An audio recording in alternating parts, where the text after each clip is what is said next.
I can't do anything about them. They do their own thing. Oh, that's okay. Welcome everybody to tonight's episode of Profound States. We have Elizabeth Anglin with us, and if I can somehow minimize this screen, how do I get this thing smaller? Not closing it. You know much about Skype? No. I Wow. used to. I've stopped using it in the past few years. Did you? I went to an experiencer conference, and MSN or Microsoft deleted my email account and my everything in my Skype account. And I just said, okay, fine, you're going to be that away. I'm not going to use you anymore. I spent hundreds of dollars trying to get everything back, and nothing worked. So I said, that's it. So I don't use them if I can help it. Well, I don't know how to get this thing off full screen. Okay, so I'll tell you what I'll do. I'll just go over here and get it from over here. Here we go, Amazon, there we go. I'll just blot out your face and read it from there. Okay, sorry about that, folks. A little bit of technical difficulties. Oh God, this is hot on my face. 1 second. All right, there we go. It's a little better. Geez, more technical difficulties. Elizabeth, excuse me, come on, stop it. There we go. Elizabeth Anglin was a skeptic, though she had experienced some strange things and was afraid of aliens for most of her childhood. She considered her fears to be irrational.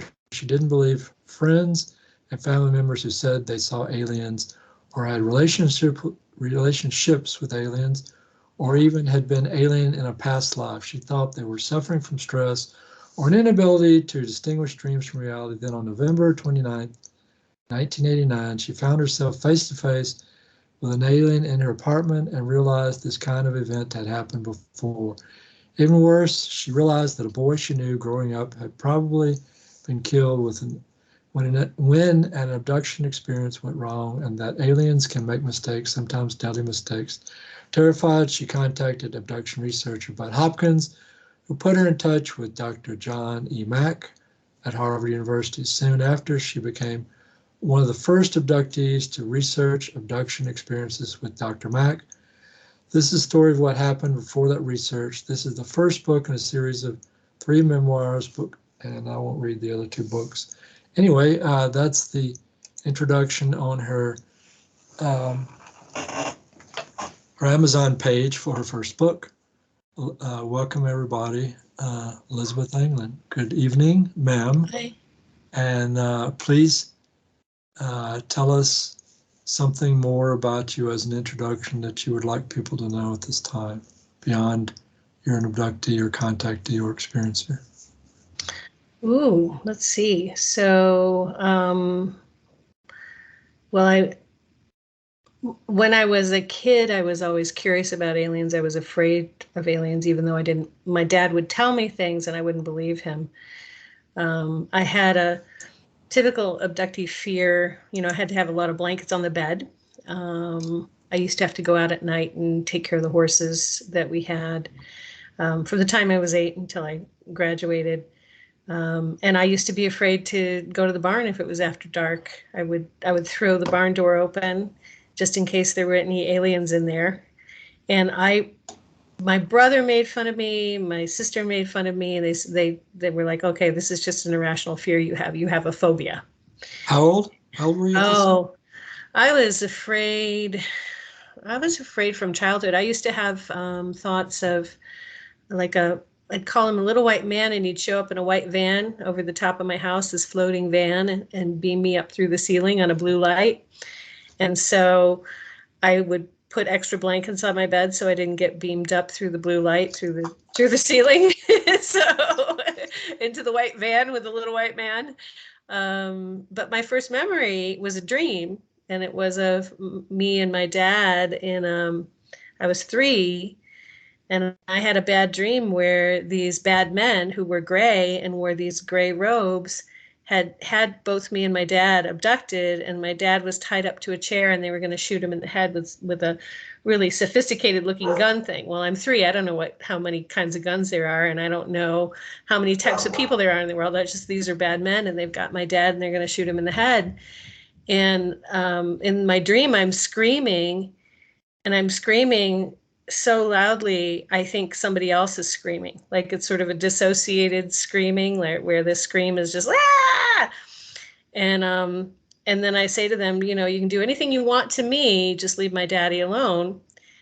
And the next thing I know, I've fallen into bed and I get up to tell my mother about my bad dream.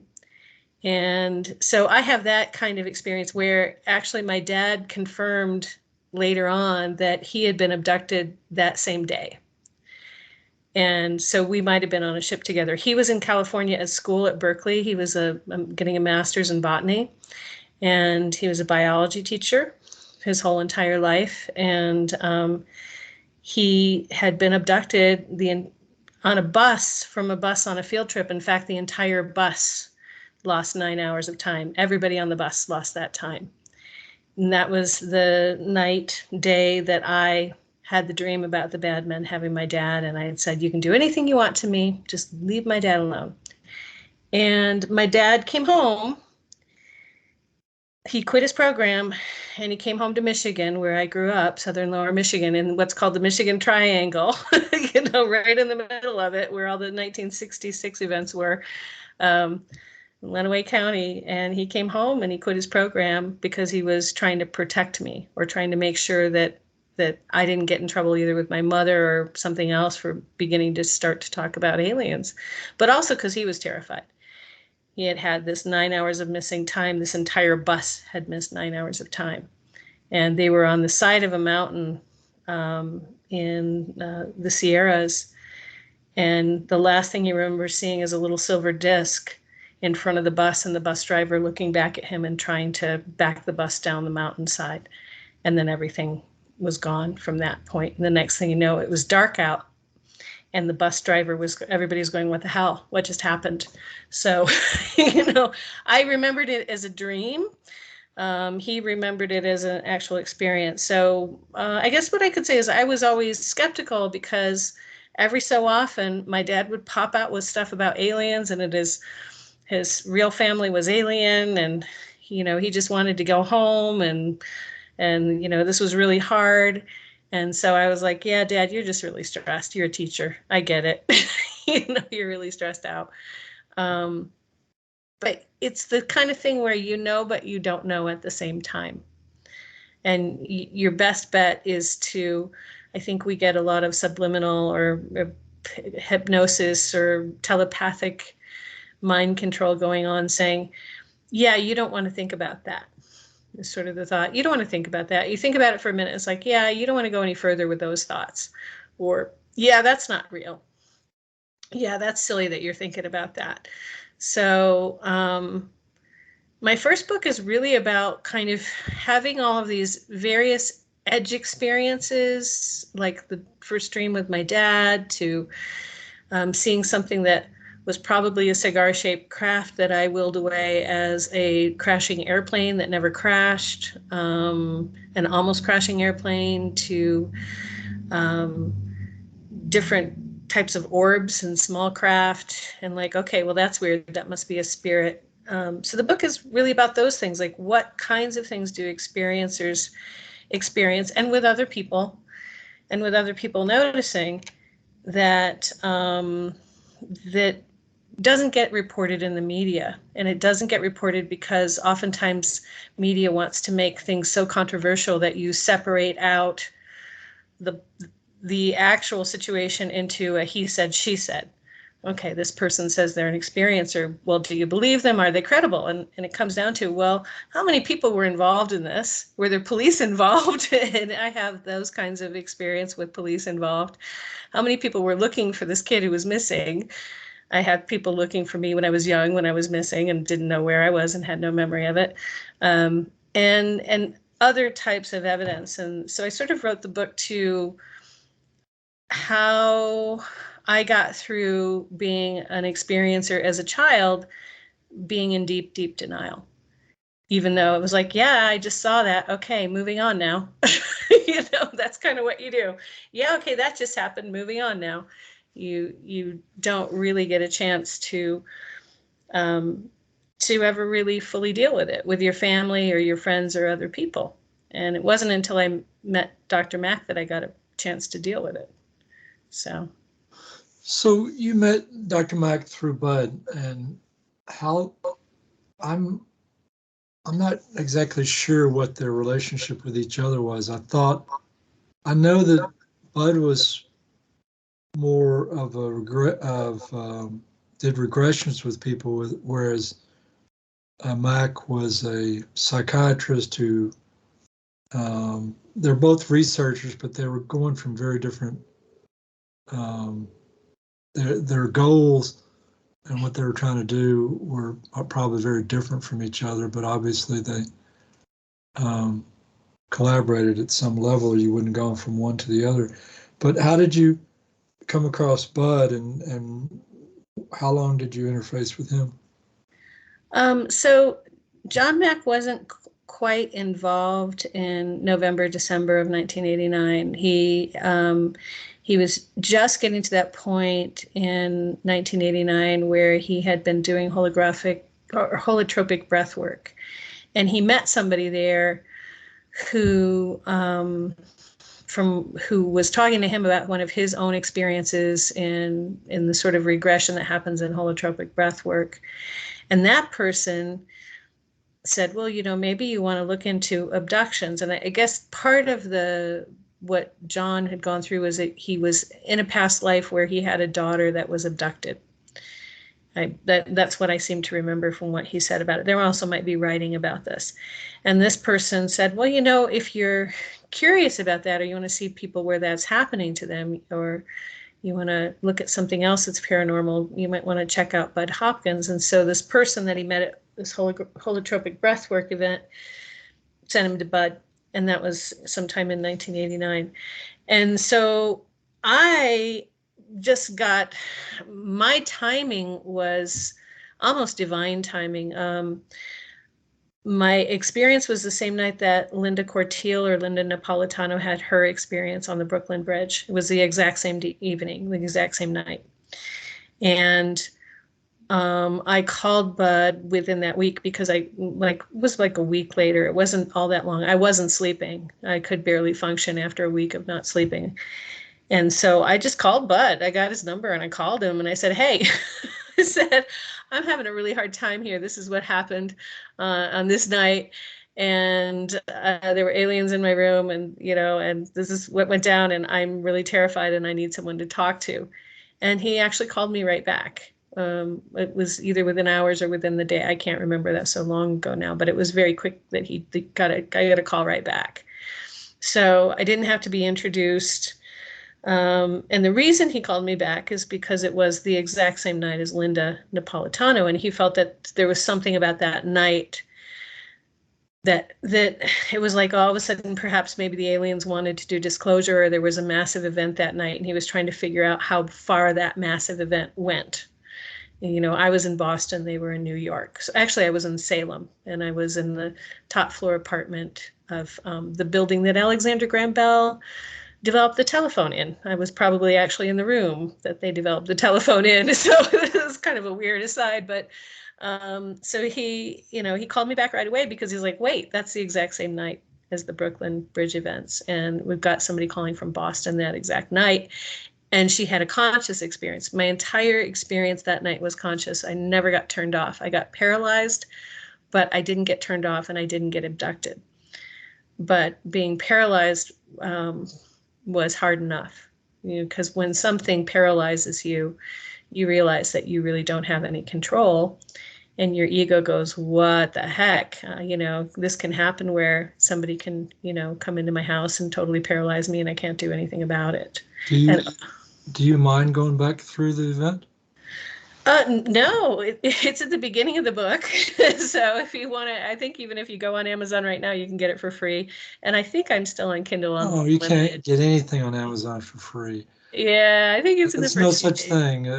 So So the book is Experience, Memoirs of an Abducted Childhood, and this is at the very beginning, within the first 3 or 4 pages. Um, so I had been, so this, it was almost like I was getting prepped to remember my alien experiences. I was just out of a bad relationship. I had an eating disorder. I wasn't terribly heavy, but I was eating for emotional issues. And I was in a bad relationship. But my emotional issues were weird because I would wake up in the morning and want to eat like a whole thing of Oreos because I was really, really upset first thing in the morning when I woke up. And I had an overly clingy fiance who had agoraphobia, who could never leave the house and never wanted me to leave the house. But I didn't have agoraphobia. My way of dealing with the trauma was Oreo cookies and lots of them first thing in the morning. Was he an So abductee also? I believe his family was, because his brother gave me a picture for of what looks now are obviously aliens, and it was these white figures, almost bone-like figures in dark blue robes, and he had 3 of them, and it was a picture that he had drawn of 3 of these people, these almost bone-like faces in dark blue robes. Now it's like obvious to me they were aliens. When he first gave me the picture, I thought, okay, he's a weird arty guy. Thanks for the picture, for, us getting engaged. I will put this in a place of honor on my wall, which I did. And thanks, Scott, appreciate that, whatever that is. And he said, you know what that is. He said, you know what that is. You know who that is. And I went, okay, you're weird and you're arty and, you play the stick guitar. Okay, whatever you say, Scott. And I left it at that. So now, after I had the experience, that picture was at the bottom of the stairs that there was an alien that came up the stairs to my bed. But let me go back for a second. And that picture was at the bottom of it, but they didn't look the same. The one that I saw was blue and short. And so, anyway, I got out of this. Stop for a second. Yeah. Hold that thought. Okay, don't lose your track. Okay. Okay, so I had an interview like less than like 4 or 5 days ago. No, I take that back. I'm thinking about the wrong interview. Okay, I did have an interview 3 or 4 days ago, and we went over alien stuff. But the one I'm thinking about was actually like a week before that. There's a lady, her name is June Lundgren, right? Mm-hmm. She is she believes that Angel Ariel is who she is, and and one of the questions I asked her, like tons of things that didn't necessarily have to do with demons and alien or demons and angels, Right. and one of the things I asked her was, which aliens are coming to Earth? And guess what her answer was? You'll never get this one. What? It was grays, reptilians, and little blue guys, and that's it. The little blue guys plus grays and reptilians. She didn't mention Pleiadians or anybody else that people talk about. She just mentioned those 3. And I thought that was interesting that the third one was little blue guys, which is Whitley's got the little blue guys and you got the little blue guys. So, all right, now go ahead with your. Let me backtrack. Let me address your story here so it stays in the same little nugget of time so people can go back to it. I agree with her. People talk about Pleiadians. Well, do you know the Pleiadians? Do you know the Orions? And what they do is the grays actually are all sorts of colors and heights. Right. And so what you're most likely to see at your home is a little blue guy, because these guys have the most telepathic ability to control your body and not get hurt. So they are the physical body mind controllers, and they're actually at the bottom of the echelon of the hierarchy. And I've had 27 different regressions, and I can also now remote view things. So just if you think this sounds like, who are you to know this? Well, I've had 30 years of lots of work. So that's who I am. Who is, of all the regressions you've had, who has done the most regressions for you? John Mack did regressions, and most of my regressions were with him or someone on his team. Okay. And then Joanne Hager, who worked loosely with both Bud and John, did the rest of mine. So I think most with John, second would be Joanne Hager, and then a few when Pierre got going, he had another experience or regression person. He stopped doing my regressions in '96. So John Mack has done the most for you. Him or one of his people? Him. You know, if we have to per person put it up, I think with John I had more than nine or more when all was said and done. Might have been 11, but across all sorts of people. Actually, it might have even been more than that, because I ended up in the legal proceedings with Harvard, and I had to sum it up. And I think I told them 19 at that time, and they put down 9. And I'm like, wait, I don't know, what is it? But it's a lot, because I was getting abducted 3 times a week.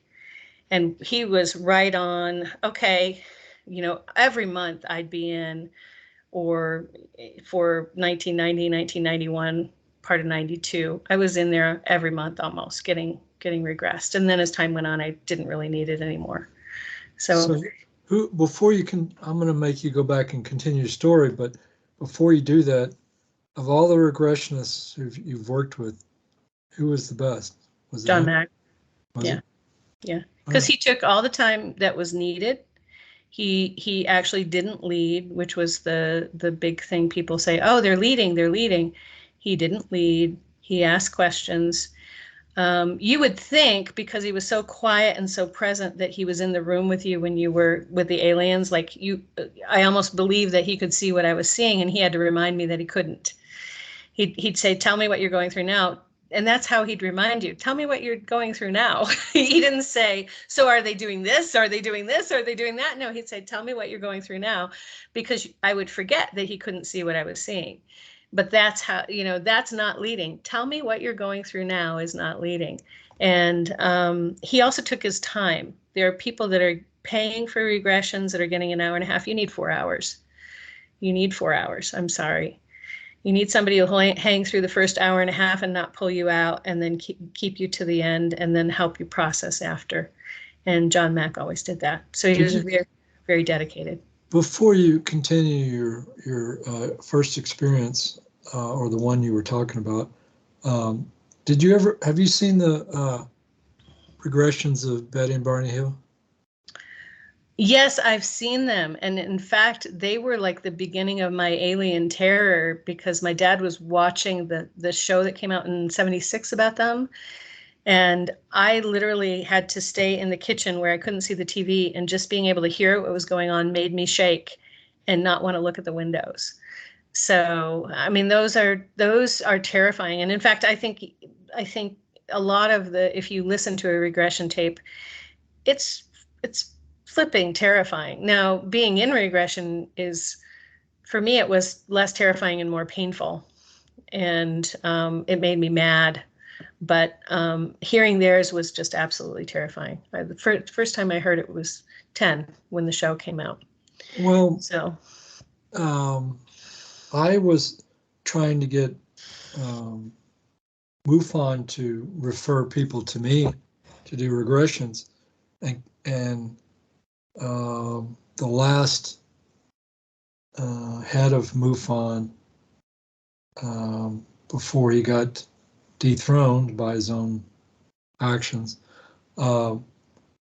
said, yeah, you can do regressions for us. And then he passed it down to Kathleen Martin, and she said, well, maybe, sure. And then she passed it down to, I can't remember her lead researcher's name off the top of my head, but in the end, they decided not to send me anybody because of the fact that I didn't have, like, you know, a PhD and wasn't a psychiatrist and this and that. And they assumed that you need to be trained in the mental health field to be a good hypnotist or regressionist.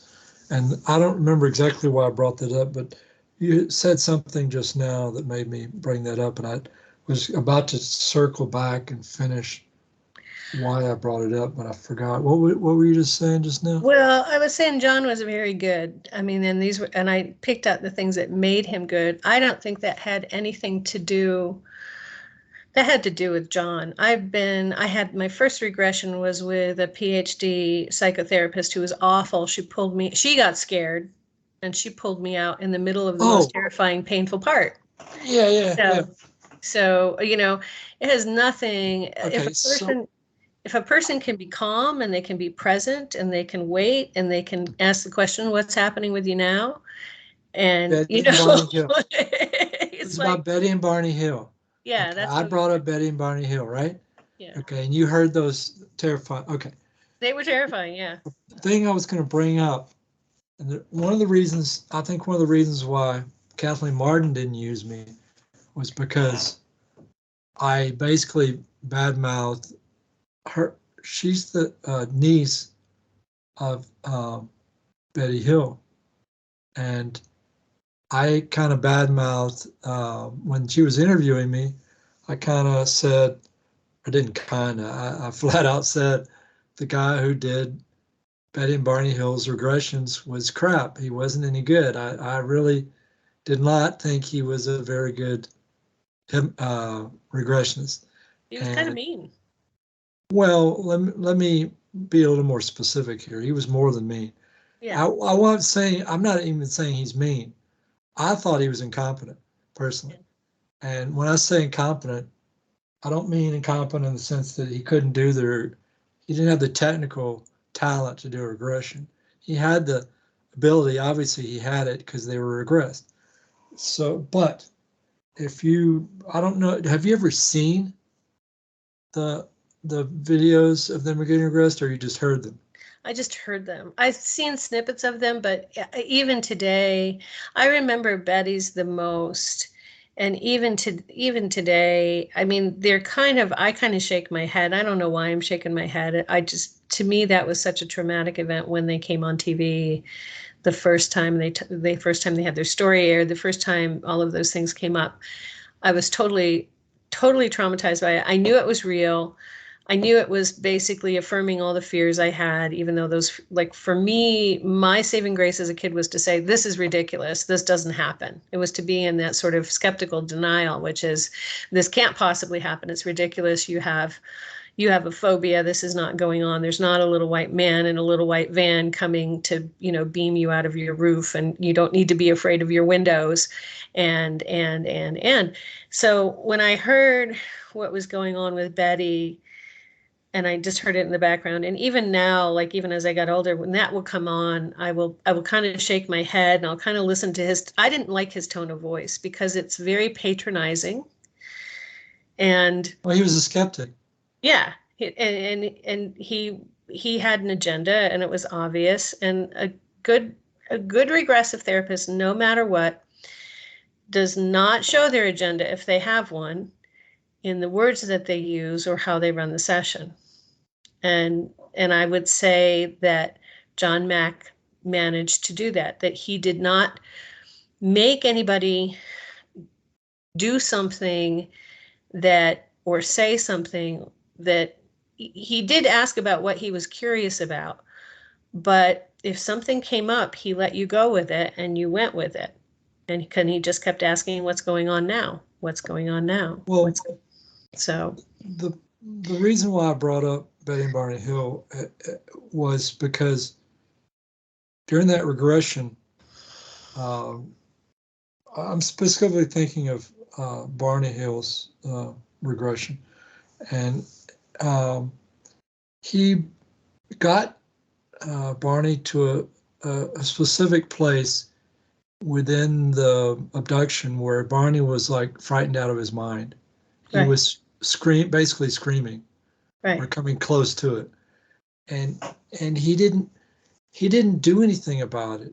He could have walked over, touched his shoulder, or said something to him and said, "I'm gonna touch your shoulder or touch your whatever, and whenever I touch you, all of your fear is gonna be gone instantly.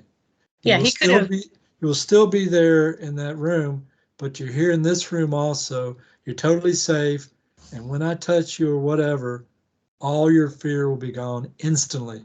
And it would have been gone. His fear would have just disappeared. He could Right. have done that. He did nothing. He just let him continue frightened out of his mind. Well, John would do that, but he would let you be frightened. He would let you go through it because the best way often to deal with the trauma is to have it come to consciousness. But he would come in and he'd say, "You know that you already survived that. We wouldn't be here talking." So his way of dealing with it was to say, "You're really strong. This already happened. You've already survived it. You've been walking around for days. You know, how many times did you go have a meal you really liked?" He'd remind you where you were, which is not in it. But he wouldn't do anything to suggest that your fear or anything about it would be taken away. He'd just say, "Remember, you've already survived this. You're really, really strong. You've already been through this. You've already done this. You've already survived it. It's not happening now. Go with the feelings, whatever the feelings are, but just remember you've already survived it." So Well, he wouldn't. he's reducing your fear by doing that. Yeah, but he's not suggesting. So he's not doing what's called hypnotic suggestion. He's reminding.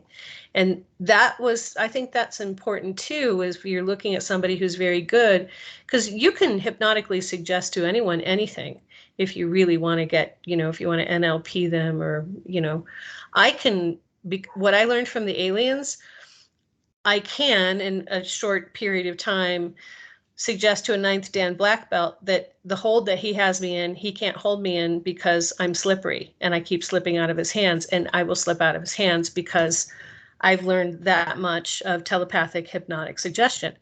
Is that a right thing to do? It is if you've got somebody, you want to slip out of their hands, but is it a right thing to do with experiencers who've already undergone hypnotic suggestion? You can't move, you're paralyzed. You don't want to remember this. If you remember this, you'll die. My father, the alien suggested to him that if he fully remembered his experiences, he would be killed. And so when he talked to John Mack and he started remembering just in conversation, and was relating to him the things he remembered in conversation, immediately went home, thought he was going to be killed, freaked out, and wrecked all the good Sunday china, threw it across the room because he was battling this hypnotic suggestion that he had been given by the aliens or by the government or who knows, but he had been told that he would be killed if he remembered. They never did that to me. So I didn't have that programming, but there are lots of people running around. If you tell somebody this will happen to you, right? Then I never got that. So Well, doing that suggesting something, let me continue. And this, I think you're coming from a good place. We're not even in the ethics of regression anymore. I mean, this is so cool that we're having this conversation. So I want to thank you for that. We never really got to a full description of the ethics of regressing and abductee, because there are tons of people running around controlling the narrative, suggesting things to abductees. And I'm not going to name names because I'm already blackballed enough as it is. And even the slightest hypnotic suggestion, which is normally great. You don't want to eat food. I've gone in for that. You don't want to smoke cigarettes. You don't want to do heroin. Great. Give me the hypnotic suggestion. But if you're in a regressive state where aliens are mind controlling you already, and that's part of the experience, and then somebody hypnotically mind controls you some more, it's like, no, stop. Just remember you've already been through it. That's all you need. Do you understand what I'm saying? It's kind of like you really have to respect what the trauma is. My teacher, my first teacher taught me you really don't even need to regress somebody to where they have to go. His training was all about regression, right? Mm. But in addition to that, he stated clearly that you do not have to regress somebody to relive the event to heal them, because when you relive it, you are re-traumatizing them. And so it does heal you to re-experience it, but it's not necessary. Okay, question, stop right there. This is a really good point. I don't know who I am. Half of my memories, or a fourth of my memories, or a fifth of my memories have been stolen from me. I don't know who I have relationships with. I don't know what I've been out doing at night. I don't know if I'm safe. I don't know all of this stuff. If you tell me I'm going to be healed if I don't remember who I am, who are you to tell me that? What makes you, as a healer, the authority on who I am? Don't I get to know who I am? Identity politics are at play here, and they're a big deal with experiencers. Somebody doesn't want to hear the material, so they tell an experiencer, well, couldn't you just go and have somebody heal you? And it's like, how do I know who I am? How do I know how many kids I have? How do I know how this all happened to me? If I'm at all curious, and I'm a very curious person, I never would have ended up with John Mack, but anybody who's at all curious about who they are and what they've been through and what they know that has been blocked from their memory will be saying, hey, wait a minute, there's a whole other me functioning here that is generally, society says, we don't want to know about you. So do I pick that up and say, I don't want to know about me too? No, I don't. There's identity politics galore with experiences. So somebody's saying, you could just get healed. I'm sorry, the middle fingers are flying because this is angering. We already have enough people telling us who we're supposed to be, what we're supposed to be doing, what our experience is it Pleiadians, is it this, blah, blah, blah. We have experts galore who are willing to get up and talk for us. And you're saying you can get healed of your trauma, but not know who you are. Is that fair? Is that right? It's just a question, but it angers me. And because who else do we ask to forget who they are? Is there anybody else in the same situation we're saying, oh, you're a trauma victim, you were repeatedly went through torture. Well, you know, you can be healed without remembering all that torture. Yeah, true. But at some point, you need to at least know who tortured you and what happened. At least part of it. You don't need to know all of it, but you need to know who you are. So saying I can heal you of your torture trauma, yeah, that's probably true. But you're taking away somebody's identity. You're taking away their memories. And that's ethically not appropriate, especially if they want to know who they are and they want to know what they've been through. Well, all I can say is the client is supreme. So whatever my client wants, that's what I go for. If you want to know every detail, then obviously that's what you go for. But there's, like I was but you'll hear other healers. This is the thing, Charles, is that I've met other healers. I've had other healers on my show who are saying, oh no, I know what aliens do, and I know why they do it, and I know they're bad, and I can just heal people with EFT, and we don't even have to get into it, and then people will be able to go through their life happily being part and parcel of whatever consumeristic society they're part of without remembering anything, and they'll show up to work on time, and they won't have an eating disorder. Okay, that's great, if that's what they want. But when that person sells that idea to very vociferously with a lot of suggestion, what you want is not to remember this. What you want is to show up to work on time and be a good little tool for modern society and make your money and do this and that. Because that's, I've heard that passed on too, which is, I can take this away with EFT. I can take this away with emotion code. I do emotion code work. I can take all of this trauma away if you don't want to know what it is. But if a person wants to be regressed and wants to know what it is and wants to know who they are, then yes, not just you. It's wonderful that you're doing it. Everybody should have that available to them, and they shouldn't be manipulated into letting it go. And I've seen people manipulate experiencers into letting it go. You don't want to know? Great, you don't want to know. But all of those experiencers who don't remember, we lose that many more pieces of the puzzle of what's actually happening here on this planet with aliens. So we are giving up an opportunity for another data set, another data set, another data set. And all of those people who give up that information are giving up their own personal information about their own lives and who they are and their own identity. To me, there's something just not right about that. It's like giving up. It's like saying, okay, I'm going to go along to get along. No matter what, I'm going to go along to get along. We used to have a thing. If John Mack did anything, and maybe he did this wrong, he had a subvert the dominant paradigm triangle on his wall in his office. And what is this information but ultimately subverting the dominant paradigm? And do we want to just heal people and have them forget everything and continue on? Or do we actually maybe want things to change? I don't know. Well, I'm as inquisitive as you are. I want to know all the details. So if somebody, like I was about to tell you a while ago, there was a lady I'm talking to through LinkedIn. She's like you, but she's one of those people that's like you just mentioned. She doesn't want to know anything about anything. She has no desire for aggression, no desire to pick up her missing time. She's clearly an abductee. She has the missing time. She has all the symptoms, but she doesn't want to know any of it. And I can't push her to go down the road that you've gone down.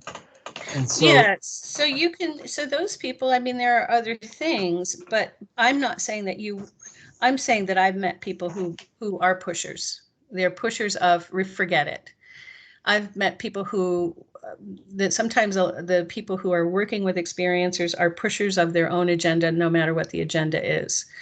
The only agenda I push is my client's agenda. Yeah. Whatever you want, that's what I want. Same thing. Yeah, and that's the way to be. I mean, that is the way to be. But for people who are listening, some of you will shake your head and go, "Yeah, I realize that. I realize that. That person had this agenda for me. That person had this." They're great tools. Emotion code clearing work is great. If you get clients like that don't want to remember anything and don't want to carry around the anger, frustration, rage, fear, that's great stuff. EFT is good. Continue going through your story. Okay. So anyway, back in 1989, I was 23, and I had just left this relationship, also probably with an experiencer who was agoraphobic.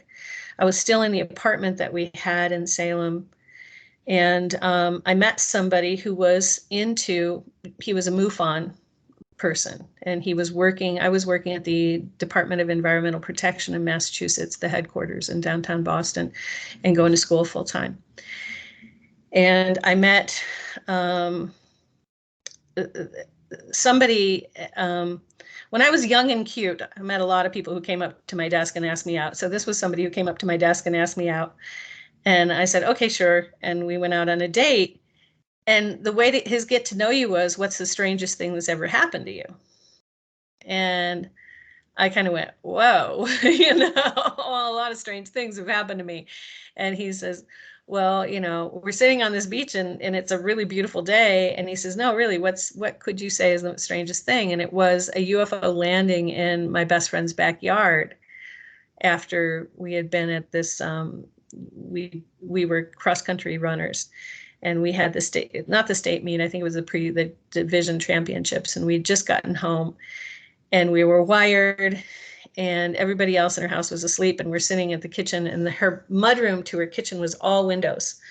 And she's facing the windows, and I'm facing the wall. And all of a sudden, I saw her point, like she lifted up her hand and pointed like there was something behind me. And I was like, okay, very funny. You're not going to scare me. It was October. It was close to Halloween. I said, you're not going to scare me with, pointing like there's an axe murderer behind me. And then she shook her head and she went, no, really.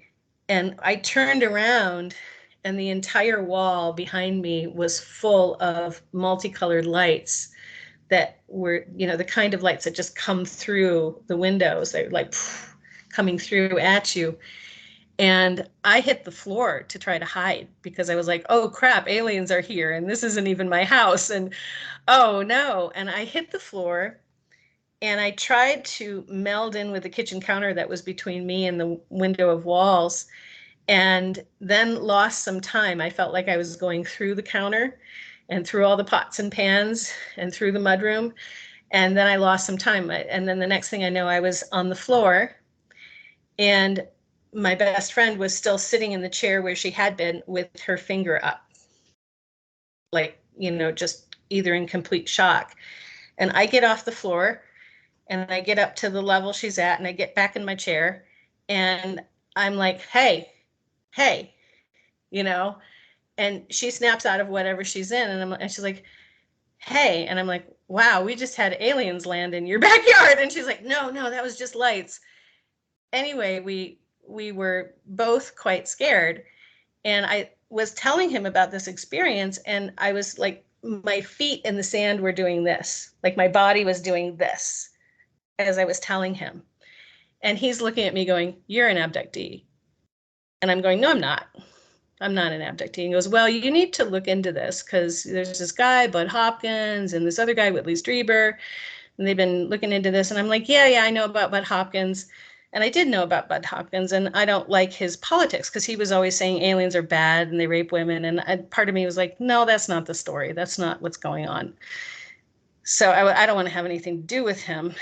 I knew he was out there. I was aware of him. And he's like, no, you've got something really going on. And I was like, yeah, okay, well, I'll deal with that later.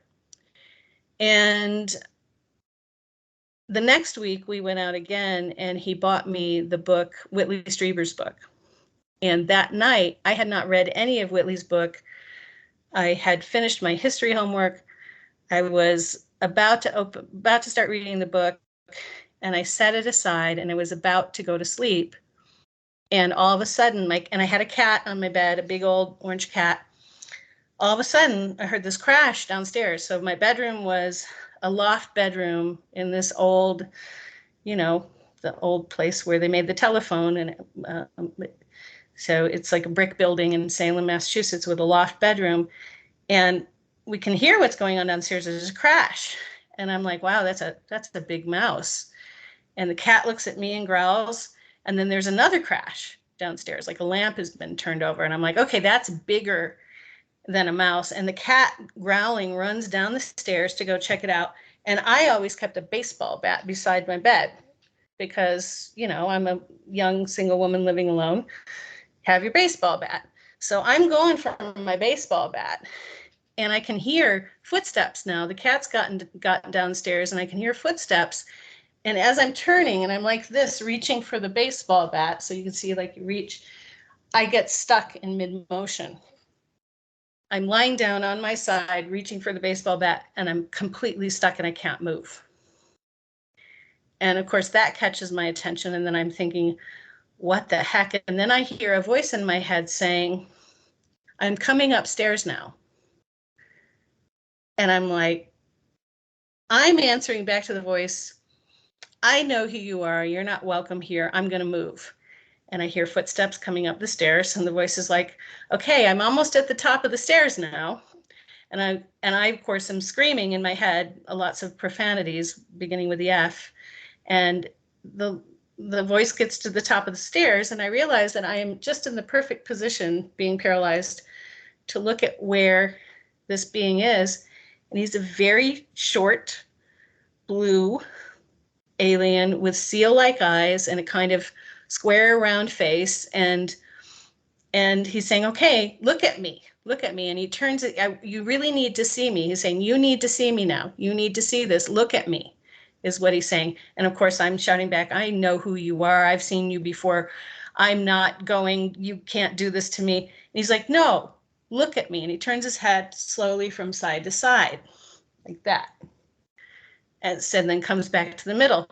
And then he says, see, and he does it again. See, and we're related. And I'm like, looking at him, I'm like, yeah, okay, I kind of see the resemblance in the shape of the chin and how the shape of his cheekbones, but he's got steel eyes and he's blue and he's short and he's definitely an alien. How could we be, but part of me is like, yeah, okay, I kind of see that. And he goes, no, really, we're related. And I'm like,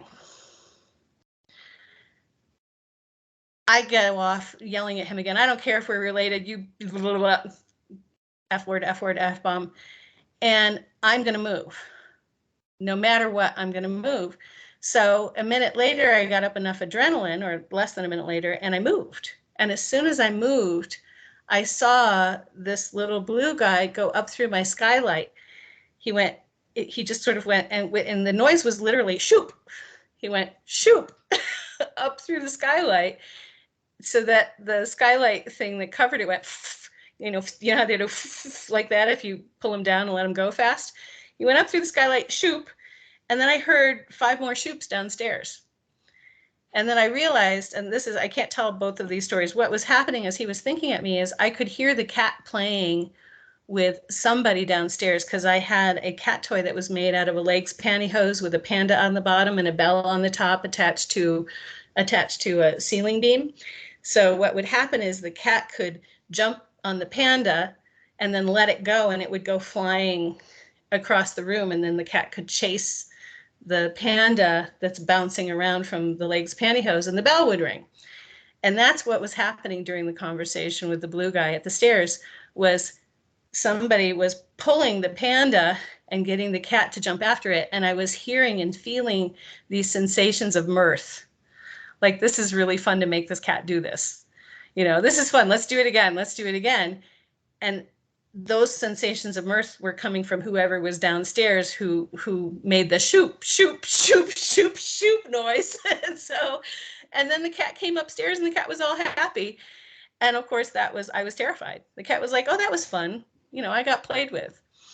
And that was my first fully conscious experience, fully for, there's aliens in my room and I can't move, and this could go bad places. And what I remembered and what I was afraid of was that when a boy that I knew in high school had died under mysterious circumstances, he died with a hole in his head that was a cauterized wound, no blood, in his room, and was naked on the floor when his parents found him with the doors to the house locked. And he had been writing in his journals about certain kids who were members of the elves. He talked about us like we were part of the Silmarillion, and that the elves were coming because these people were actually elves that weren't people, and they were going to come in ships and take them away, and they were coming in ships and training them things, and I was on that list of people. And he had written in the book, if anything happens to me, make sure you see Elizabeth.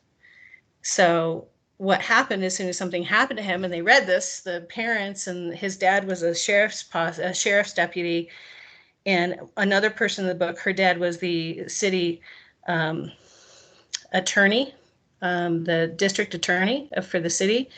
They shut down all information. They tried to get information from my dad about me, and they sort of didn't want us going anywhere or doing much of anything, because they were trying to figure out what was going on and what I knew.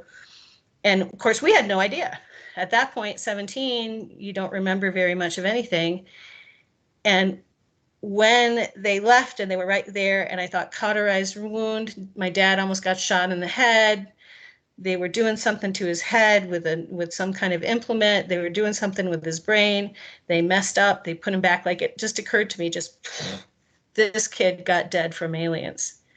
And the stuff that happened when I was 17 was so bizarre and so weird that it had to be that. It had, like, them showing up and saying, look at me. It was like, no, it had to be that. He got dead from aliens. So I kind of made the connection, and then I got really scared. They're going to mess up. They're going to leave me in a wall. They're going to make a hole in my head, and I'm going to end up dead. I wasn't afraid of the beings. I was pissed off that I was paralyzed. I was terrified that they were going to mess up and kill me. And that's much different than, I'm not afraid of bugs. I'm not afraid of spiders. I got a biology teacher dad, yeah, bugs are cool, but, but if you're going to leave me dead, in the morning, go do something with me and it might kill me, I'm going to be scared. So I was terrified. So that was a little like, I'm not an experiencer who was ever screaming because I'm afraid of aliens. I screamed because I was in pain because of some of the things that were done to me. But I'm not terrified, or I wasn't terrified of aliens. I'm afraid of remembering things now because society is so against it. And energetically, people will get in your space if you're an experiencer, and they'll try to hack up your space to make you be quiet sometimes. And as an energy worker, I'm very aware of it when somebody is triggered and they want to hack up my space to make me be quiet or not mention it. So the things I fear are people. I'm no longer an experiencer. I'm no longer an abductee. I'm still an experiencer. So I'm not afraid of things that would happen on a table, somebody putting an implant in my head. Those things don't happen anymore. So I'm not afraid of that happening. And I've gotten used to the tech. So I'm not afraid the tech's going to leave me in a wall. But at the time, I really thought I was going to get dead like this guy from high school. And so I called Bud Hopkins. I couldn't sleep. I called Bud Hopkins. And that's a little bit different. I don't know that anybody else knows anybody who's been made dead by aliens, but I did. And it was a mistake. They didn't mean to do that. It just happened. So what was your next experience that you want to go through? Well, I have so many. It's almost ridiculous. I mean, now it's at the point where, I did 7 years of the research, and it was really intense in 1990, 91, 92, 93, 94, 93. 94 was less. Some of the things that I learned with me was that it was very clear that there are two groups. And just like your person before said, there's the gray group. And in the gray group, when in the experiences, this is how I perceive the grays. There are short grays, tall grays, short whites, tall whites, short blues, tall blues, medium short oranges, which are usually nurses. They're like orange brown, and they take care of, if anybody's in the breeding program, they take care of the kids in the breeding program. And they're pretty lovely, and they're very caring, and that's what they're for. Everybody has been genetically manipulated and engineered to do the thing that fits their strength. They are part of a hierarchy like a hive. They would prefer not to be, and it doesn't mean that they're so sort of breeding in some of the wildness of human beings and the independence. And, I can be a musician, I can be a writer, you can run a podcast, you can kind of decide what you want to do. You're sort of here free to be, the free to be stuff. You're free to be Charles, I'm free to be Elizabeth, as much as we can afford to be. They really appreciate that. They think that's a pretty lovely thing, that we're pretty blessed and divinely, how did one of them put, when I was in an experience with Dr. Mack, he was asking the doctor, who is sort of a medium gray guy who oversees what the techs are doing. One thing Dr. Mack did, he said, could you ask this guy, what this is for? And what was interesting is that because it was consciousness, the alien was aware that Dr. Mack was there, and he would answer Dr. Mack's questions. But he would answer through me. I would say, well, he says, human beings are great, so being a human being is where it's at. And we have lots of aliens who are just sort of waiting for their turn, but you guys are wrecking your planet. And would you please stop? Because you have this wonderful opportunity here with the bodies that you have to feel the feelings that you feel, to have the love that you have, to have the creativity that you have, to work in community or not work in community, to do this very sort of rich, dynamic, diverse experience. So, of course, we think that humans are great. Everybody wants to be human. So there are people running around saying, oh, that's because humans are messed up. Well, every once in a while, you'll get somebody, if you talk to one of the underlings, like the little gray guys or the little blue guys, and they're at the bottom of the hierarchy, they'll say, somebody will ask them, a friend of mine asked them, why are you doing this to me? And one of them said, built wrong. But he didn't say who was built wrong, but he said to him, built wrong. So the guy assumed it was him who was built wrong.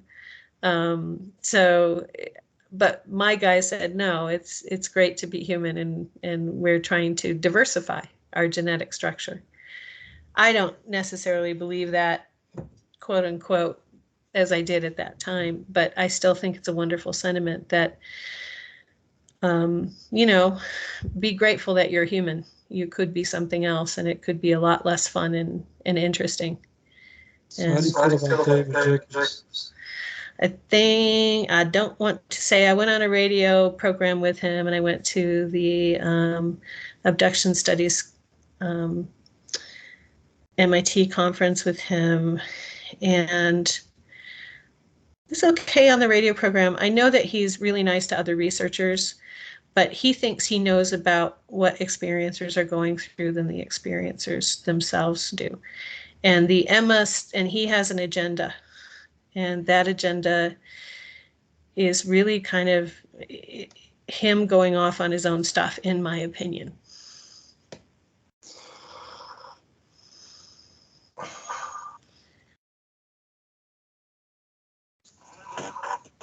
You okay? Yeah, I brought him up for a particular reason. I was going to a MUFON meeting one time here in Georgia, and it ended up being the best MUFON meeting I've ever been to. Oddly enough, you know why it was the best? Why? Nobody showed up. Oh, and so you went. I did. And who else went? Well, only one other person went besides me, and she was an abductee.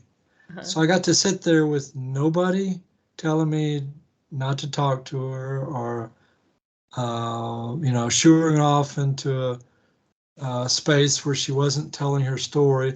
I got to sit there one-on-one and ask her every question I wanted to ask her for like 20 minutes before she left. Because she left because nobody else showed up. But I had her total undivided attention for 15, 20 minutes or more. And her husband and son were in the library. They weren't into aliens. So I got my chance to sit with an abductee and just ask every question I wanted, all one after the other, and get her opinion. Now, the reason why I brought her up is because of the topic we were just talking about, the agenda of the Greys. Mm-hmm. And I asked her what their agenda was, and she gave it to me point blank. It was very interesting, too. What'd she say? It was the same as Dr. David Jacobs says, that they're here to replace us. But hold on, let me explain, because it's not, he's right and he's wrong at the same time. Yes, exactly. Okay, it's interesting. Yeah. Because if you go, there's a book you might want to read, which you may not have read. I don't know if you have or not. It's called Mass Streams of the Future. Have you read it? Yeah, I'm familiar with that book. Okay. So Chet Snow and his partner took hundreds, if not thousands, of people to the future, to various different times, and got what was there. And they pretty much everybody agreed that what's there is like 1% of the population that is on the Earth now. Yep. Okay? So the Earth, through one means or another, whether it's nuclear war or just everybody deciding to leave the planet because the aliens decided to let us into the big picture, for whatever reason, we're down to 1% or less of the current population. So at that time, if the Greys want to repopulate the Earth, they're not really replacing us. All they're doing is repopulating the Earth. Right. Right. So they're sort of replacing us without replacing us, because this isn't us. It isn't our children. It isn't our children's children. It's like 4 generations or 5 generations into the future. It's way into the future. Way into the future. And most of us aren't around. Yeah. So they're just repopulating the Earth. Oh, so here's the thing. There's a Immanuel Velikovsky. Immanuel Velikovsky talks about the extinctions of human beings. I think that even though some of the stuff he says I don't agree with, but I think from doing the alien stuff for so long and having remote viewed, I hop around, I remote view, I go out and do the future stuff. There is a group of aliens who would, man, they would like to save us and keep us at a somewhat higher population, but also control us. And I will call that the corporation. So what I came to, and I'm going to go forward real quick. What I came to understand in my work with John Mack is that I was working with what some people now call the Essassani, which is a resistance group within a larger alien structure, which wants disclosure, would rather have human beings staying more in the wild form that they are, because this is not a genetically across all time and space, at least in this general area, this is kind of a good situation. I mean, when you love, you really love, right? When you do music, you really do music. You have there's a lot of oomph to this kind of experience, right? So the Essassani are trying to keep us from going completely extinct in this form, but also trying to wake us up to the fact that we are part of a larger group of different types of aliens that have been overtaken by this. This larger group has overtaken many different alien races over the years. And they do it slowly and they do it over time. And even the little gray guys that we see doing the genetic manipulation and genetic engineering, they also were taken over by this larger group. And they're kind of vampiric. It's like the big corporation that wants to come in and just suck the life out of everything. So within that larger corporation, to the extent that some of these aliens can get the word out and wake human beings up, some of them were trying to do that with Dr. Mack and with Bud Hopkins and so on and so forth. But they wanted to do it not in the be very, very afraid of us way, but in the, hey, look, this is complicated. Just like you have corporations and you have governments and then you have dissidents and then you have, freedom fighters and then you have political objectors. We have similar things, as above, so below. In my 30 years now, I realized that my group, who I work with, are the ones who are like, yes, we want disclosure. Yes, we want to be transparent. We want you to know what's going on here. Yes, we're going to show you what's going to happen with your planet. A lot of us in John Mack's group and other people that I met along the way got put in the serial quantum environments, where they run the probability field and they stick you in and they let you run through the collapse of the environment when we hit carrying capacity and all the Monsanto genes go away because it's too hot and there's no food and some of you don't believe this is happening. You think they're going to come in and fix it. Well, no, there's no friendly space brothers coming in to fix it. Correct. Because they have a real sense of our free will. Right now, this is our planet. If we're going to fix it, we need to fix it. The only people that could fix it would be us. The only people who can fix us truly would be us. So, sure. So it gets into, it's like, why are you giving me this really terrible message? Why are you running me through serial quantum environments? Because some of my experiences were exactly that. I'm in a apocalyptic United States where it's either dry or flooding and there's no food. Everybody is mind controlled. Everybody is being rounded up into camps where they watch a movie and the movie is like virtual reality. So they think they're being fed, or they think they're having sex, or they think everything is okay. And they haven't showered for weeks. They haven't really had a good meal for a long time, and they're just slowly dying. So, and other people have other things where they're learning how to hide and run through towns through the ventilation systems, and where all the, other experiencers have similar experiences in the serial quantum environments. So, and aliens do have a probability field reader, at least the Greys do. So they can run your own probability field and say, if you have this baby, you're going to die. So we're going to take it. That happened to me. I was pregnant. They took one of my babies because I was going to die if I had that kid. And it was terrible. But I do trust the reason why they did it. And I know that child, and on and on and on. I've had a lot of time to come to grips with who I am and who I'm related to and what's going on. they have a lot of tech that we should know exists. And what seems to be happening is that we're dumbing down instead of smartening up as humans. And what that dumbing down is going to mean is, yes, we're going to get to that 1% population. And part of our genes are going to be used for the next thing. Not all of them, part of them, because that's what happened the last time, and the time before that, and the time before that. So I don't know. It's really heavy stuff. And most of the time we don't get to talk about it. I don't get to talk about it with people, because who wants to talk about the end of the world?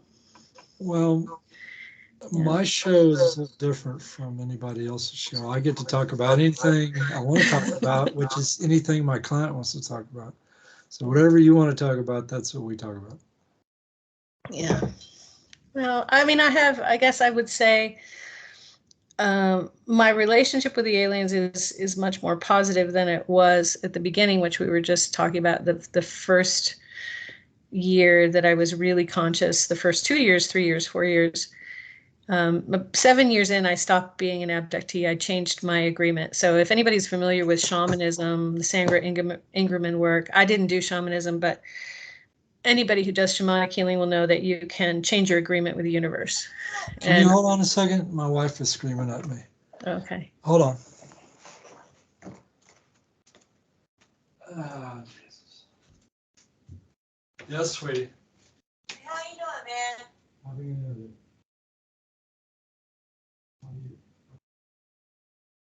How is it?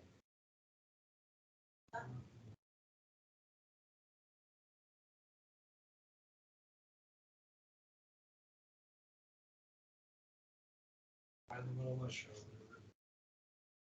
Later. Thanks.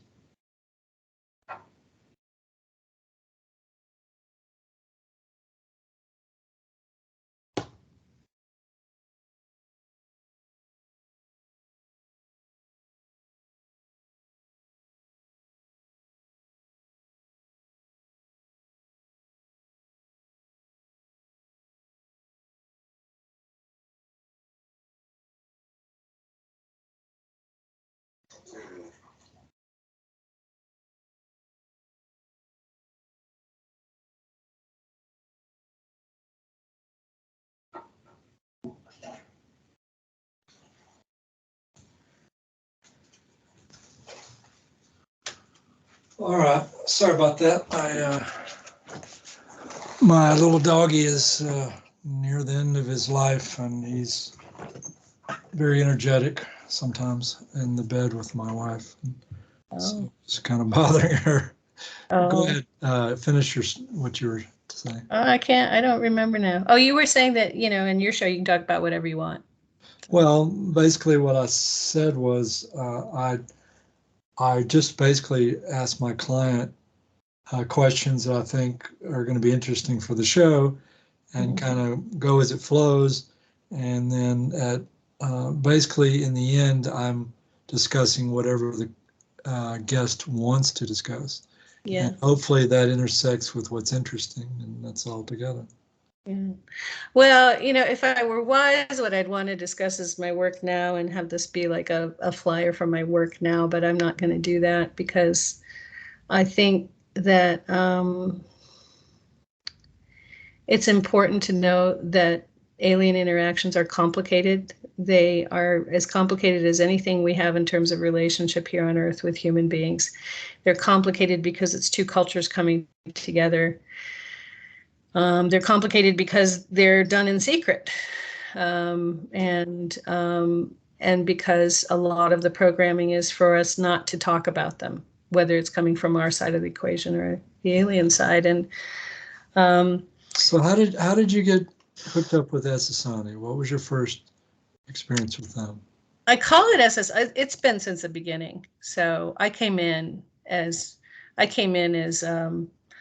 what would be the resistance within the larger group, and that was what the boy who died, I think that was what he was saying, was she's here for a purpose. She's here as part of the resistance. Go see her if something goes wrong. But you know, if you have the worldview, so I do spirit mediumship work, Akashic record work, past lifetime work, because some of the things that come up during alien abduction are past lives. Like they look at your field, your entire life experience field. And a lot of experiencers have dual reference. That dual reference is sort of who they were plus who they are right now. So all time happens in the conscious now. I'm the Anne, I think it is in the book, where the aliens are saying you need to bring all times to one place. Well, bringing all times to one place is when you're really looking at the field of life that you live within and who you are. So when you saw me sort of get, upset before about experiencers not knowing who they are, and to me, that's a travesty to be told, you can feel better, but you don't get to know who you are. Because when you have a chance to look at your field of who you were, which is still who you are, which is not who you are, but it is who you are, you get this sense, it fills you out spiritually, like your spiritual self can ground in this body when you know who you've been, who you are, who you're going to be. So a nice sort of hypnosis technique that people might want to look into is like QHHT, because that actually does a lot of timeline work, past life work, future life work, but also working with the who you are across all of these different physical linear time spaces. Who are you? And when people find their point of power, to the furthest out, most evolved self that they are, they can do a lot of their own self-healing on their own if they're allowing themselves to see who they are and allowing themselves to see how how they are powerful, not disempowered, not victims. So anyway, Essassani is part of who I am in these time strains. And it's part of my agreement. And so the John Mack work, the Harvard work, I was the last person to talk at the Macht building because I got placed as Freddie Frankel's. So Harvard had a big inquiry, and this is the next book that I'm writing, and I've been delayed on it through health issues and some other things. But Harvard had an inquiry into John Mack because MUFON sent him a plant experiencer with ties to Psychop who was telling him a false story. And he didn't use any of her information in his books, but because he entertained her coming to him, because MUFON asked him to see her, the head of MUFON, Jan, asked him to see her. And I have those letters and that correspondent. He entertained that she was an experiencer. She came to experiencer groups, and she ended up wanting to get paid $40,000 to run the experiencer groups. And we were all, I was the secretary, and we're just doing this so we can get together and talk, and somebody needs to bring snacks, So our experiencer group was like, $50 a night, for drinks and snacks, for 30 people. And she wanted to be paid to organize everything and do a newsletter. And of course, Pierre said no.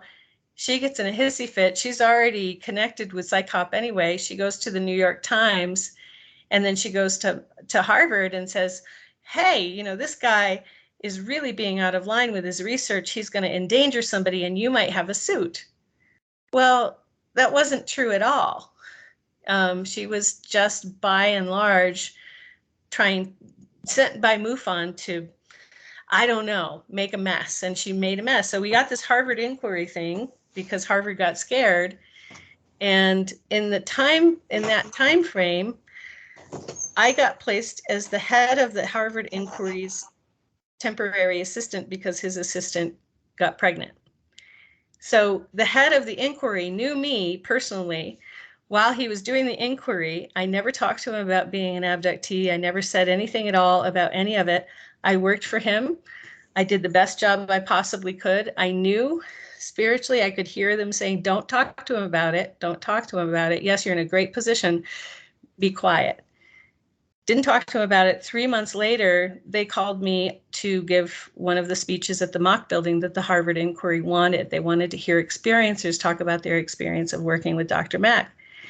And so I was, I think, number 3 in the third to talk about my experiences in front of the inquiry and 1,000 other people. Now, for an experiencer, for an abductee, that's terrifying. You got to talk to 1,000 people and these big head dudes at Harvard who are going to look at you skeptically, and they want to send the research you just helped with down. So I'm sitting in the mock building at the front, about to give my talk, and Freddie, and most of the chairs are filled. It's a full house. Freddie comes down the middle aisle, looks up, and realizes that I'm giving the talk, and he goes, and he mouths, he goes, "You?" And then I just go, "Me. I'm giving the talk." And he's like, and he shakes his head, and he goes and he takes his seat, and I give him my talk, and I talk about what's basically in the first book, like who was I to come to John Mack, what kind of person I was, what was my family, where was I from. I talk about who my parents were, what their belief system was, and what had happened to me, and why I was scared, and why I even went to go see him. And I don't even remember what I said. All I know is I got a standing ovation. And then some people ask me questions. They start to leave. Freddie comes out to the middle aisle and he goes, "Okay, then. Okay." And he shakes his head. He just nods. "Okay, then. Okay." The next day or the day after, Harvard announces that they've stopped the inquiry. So who you are matters in all of this. If you're part of disclosure, if you're part of the resistance, then you have a job to do, and a way will be made for you to do it. And that doesn't mean you're, going to take bombs and blow up things, nothing like that. It just means a way will be made. You'll be put in the right place at the right time. So experiencers knowing who they are is important, because if we don't know who we are, we don't know when we're supposed to be where, doing what, in order to help everybody, in order to be of service. So Ssani is part of who I am. When did it happen? Somewhere in that timeline with all those other alien lives, hundreds of thousands of years ago. Whatever. Ssani are not the past or the present, they're the future. They are from the future. No, they're not. They're from everywhere. We're from everywhere. See, everything is happening now. And Ssani are just the resistance movement to what's happening now, to what's happening with people being closed off, with not being awake, with not knowing who they are, without knowing what kind of power they have, with not knowing what they're bringing about. They're just the ones who they're anti-vampiric. So you've got vampiric beings, and then you've got anti-vampirics, and you've got lots of different groups that have been vampired. They've had their genes taken. They've had lots of genetic manipulation. They've had their planets taken. And we're in line to be that next group. And the Ssani are the ones who are like, enough of this. Enough. Stop this. Let's let everybody grow and evolve without using them for either your own selfish purposes, because there's a higher up group up there that's manipulating things. So they're not the future. But okay, the other thing is, most people don't understand time travel is possible, but not in this, and aliens do it, but they don't do it between this timeline and this timeline. The multi-universe, parallel universe, string theory, you want to look up Edward Witten. You can time travel to the next parallel over. You can go 3,000 years into that future in a second. You can go 300 years. You can go 200 years. You can go to that past, but you can't do it in this one. So if somebody says they're the future, whose future? Which parallel reality? If somebody says they're doing something on Mars, which Mars? Which parallel reality? If somebody says there's a planet that they're moving all humans to give us a new planet, which parallel reality? Because a lot of that travel that you see ships doing is in between the parallels. Big loophole. So it's important to look at cosmology. It's important to look at physics theory and see what looks like it's lining up with what you're seeing with aliens. And if you have all the experiencers forget what they've gone through, you've got very few people to do that. You got very few, if you tell all the experiencers they're supposed to hate science and scientists because they're the elite, you've got very few people who can connect the dots, who go, okay, I've seen this. What does it mean? So, Well, my one abductee client, who was used as a breeder by the Greys, she she was programmed to, if she talked, she, like you said before, she had all the different, if you do this, this is going to happen. If you do this, that's going to happen. But the last bit of programming at the very bottom of all that was, if you talk, you're going to forget everything. As when I say forget everything, I mean not forget your experiences with aliens. I mean forget who you are, forget that you're a human, forget everything. Literally, you're going to forget your whole life is going to just be wiped. right. And she said, the most important thing to her is remembering who she is.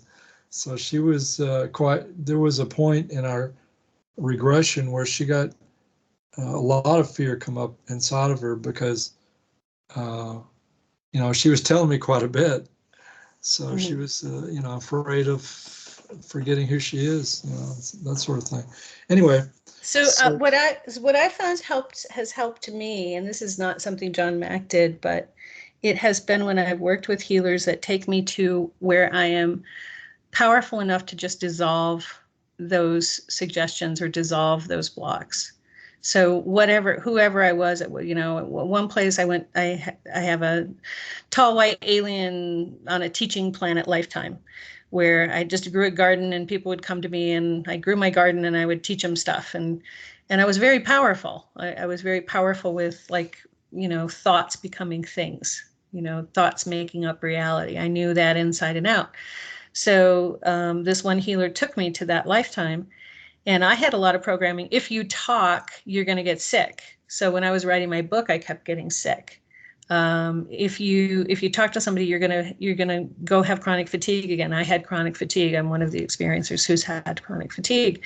You're gonna get so fatigued you're not going to be able to see straight. So they had basically had like an astral kind of implant that would start to suck all the energy out of my body or whatever, however it worked. She took me to a place where I was so powerful that I could just dissolve it. And it worked. I finished my book. I didn't get tired. I never got chronic fatigue again. I didn't have the symptoms that I was afraid I was going to have. However, this implant was working to work on my worst fear about talking was dissolved. And, for good or ill. Now, you can't get me to shut up. If you give me a forum, I'll be like, blah, blah, blah. But I'm not going to be tired after I talk to you. I'm not going to be sick tomorrow. Before that was dissolved, before that implant or programming or however you want to put it was dissolved, I'd spend the rest of this week sacked out on the couch, not able to move. So was that a QHHT? She didn't call it QHHT. She said she had learned from some other shamanic teacher. It might have been Hal Leonard. It might have been some basis of. Have you ever heard of Hal Leonard? No. Okay, look up Hal Leonard. He's really good for stuff with people who've had the military, the military stuff. MyLab stuff? Yeah, the MyLab stuff. I had some MyLab stuff too, but QHHT is very similar, and that's why I bring it up. She wasn't telling me who she got hers from, but it's very similar to QHHT. Have you gone through any mind control stuff? Which mind control stuff? Any kind of mind control stuff. Well, if they can. I mean, besides, hold on, stop. Yeah. Besides the, you're not going to tell, you're not going to, the obvious stuff that we've already gone through. I'm talking about human mind control, not alien mind control. So my understanding is that I actually was one of the Mars people for about 11 years. And I've jumped over to it. I've looked at it. The issue is what they're trying to do with people who have telekinetic and telepathic abilities, especially who have some sort of paranormal power, is they're trying to turn them into weapons. Not and this is the Mars stuff isn't actually on this timeline. It's the next parallel reality over. Like, go to the left one, and you've got an entire society that's based on Hitler winning the war. And you also still have lots of aliens on Mars. And so they're about 300 years in the future. And they're using us as their staffing closet. So they're identifying people that have had familial relationships with aliens in this timeline. They're popping them over there to do stuff for them there. So if anybody wants to send somebody to Mars to prove that, there's fighting going on Mars, if you go in this timeline, you get in a ship and you go in this timeline, when a human made, you're not going to find anything. But if you get an alien made ship and you pop over to the next timeline 300 years in the future, and it's Hitler won the war. So for whatever reason, and all these other things, different things happened, you've got a Mars program. It's actually there. And that MyLab stuff, they do use people who have abilities with alien tech, who have the genetics for alien tech. I mean, abduction has been in my family for years. And I'm also part Cherokee, so it was in the Cherokee part of the family. It's been going on, the genetic engineering has been going on throughout my lineage. And I can run certain kinds of tech, and I have certain kinds of telepathic and other abilities, which I now use for work, so I can just not have to work in the system. But it's there, but it's not here. And that's where we get into problems, is we do have MyLabs that have been mind controlled. They've been mind fractured, where they have been so manipulated sexually, with partners that they threaten the partner. If you don't do this, then we're going to kill her. If you don't do this, then we're going to kill him. And from a young age, putting kids together and having them do all sorts of this crazy stuff. They tried to do that stuff with me, and I ended up recoalescing. And probably because who I am is Ssani, and I was already pre-prepared for that. I didn't break. I didn't turn. Recoalescing, what does that mean? So they'll split people. They'll split people into multiple personalities. Sure. And so some of those personalities will be very angry. They'll mind control them into thinking you have to fight aliens. So you need to go out and fight aliens now and kill as many as possible because they're all evil. You need to do this. We need you to do this. But it's not just, it's also relationship. It's every sort of nasty, torturous mind control that you can do on human beings from a human being standpoint. And it's real. And I did go through it, but I didn't split. So my relationship with that went away when I was fairly young, when I was in my 20s. So I don't have that relationship with them. So you have experienced mind control, human mind control. Human mind control. But it didn't really work on me, never worked on me like it does on some people. And I've met people, I've worked with people who it has worked on, and it's sad. It's not, I'm like either too calm or too like, oh, really? So you're doing that now?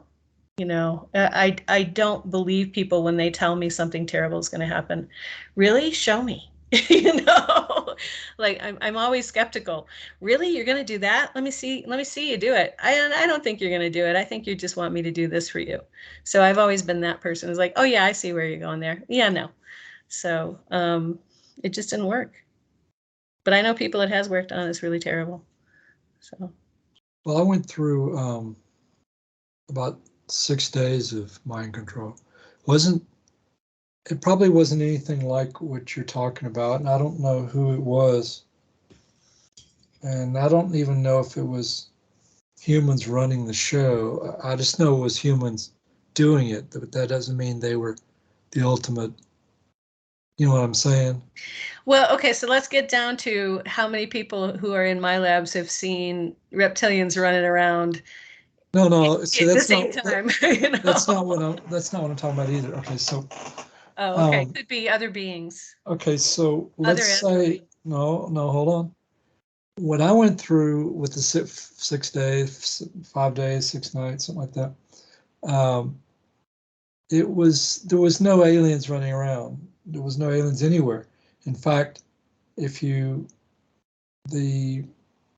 alien interview or the alien related interview I did just 4 or 5 days ago, or last Friday, we got into it there, and not my experience, but something relating off track. Anyway,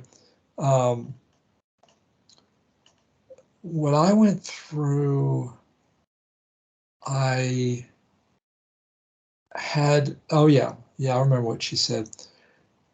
What is her name? The Lorian Fenton is the lady I interviewed, and she had her and Misha Johnson and God, what's the other lady's name? And another lady that's fairly famous in this genre, and 12 other additional people. It's like 15 people. They were at a UFO convention, and these guys, humans, came into their, broke into their hotel rooms when they were sleeping, and drugged them all and took them downstairs and did a bunch of stuff while they were basically zonked out, half zonked out of their minds, and just examined them in these trucks down at the dock. And it was just like as a one night thing. It wasn't a long term mind control thing like you hear about with the CIA and all that stuff.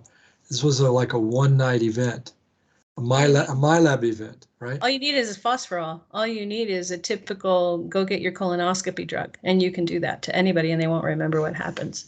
Right. Easy peasy. So, but my point, the reason why I brought that up was because one of the things she mentions in the interview is that she never saw any aliens in the whole event. It was all humans, right? Same thing with me. No aliens, all humans. There was no aliens anywhere. However, that doesn't mean aliens weren't running the show. It just means I didn't see any aliens because somebody was in charge. The technology, the guys, what they used on me was I think they probably put something in my food, but they did all kinds of mind control crap, but for 6 days. But it was a one-time event. It wasn't like a lifetime, thing. Like the event that Lorian was talking about was a one-night event. And they told her, "We're giving you your yearly checkup, like an alien might do, but it's all humans, right?" Well, what they did to me, it was all humans also, but the technology they were using was way off the charts advanced. So I don't think even the CIA of today, maybe even they're hooked up with aliens, I don't even think they have the technology that they used on me in those 6 days. It was something different besides just, it wasn't drugs. It was like a ray beam of some kind. Yeah. A light like you hear with the that's happening to the CIA. It's like that, but not that. With the CIA, you've got the people that are in the embassies, like the Cuban embassy and the Chinese embassy and some other embassies. They're getting hit with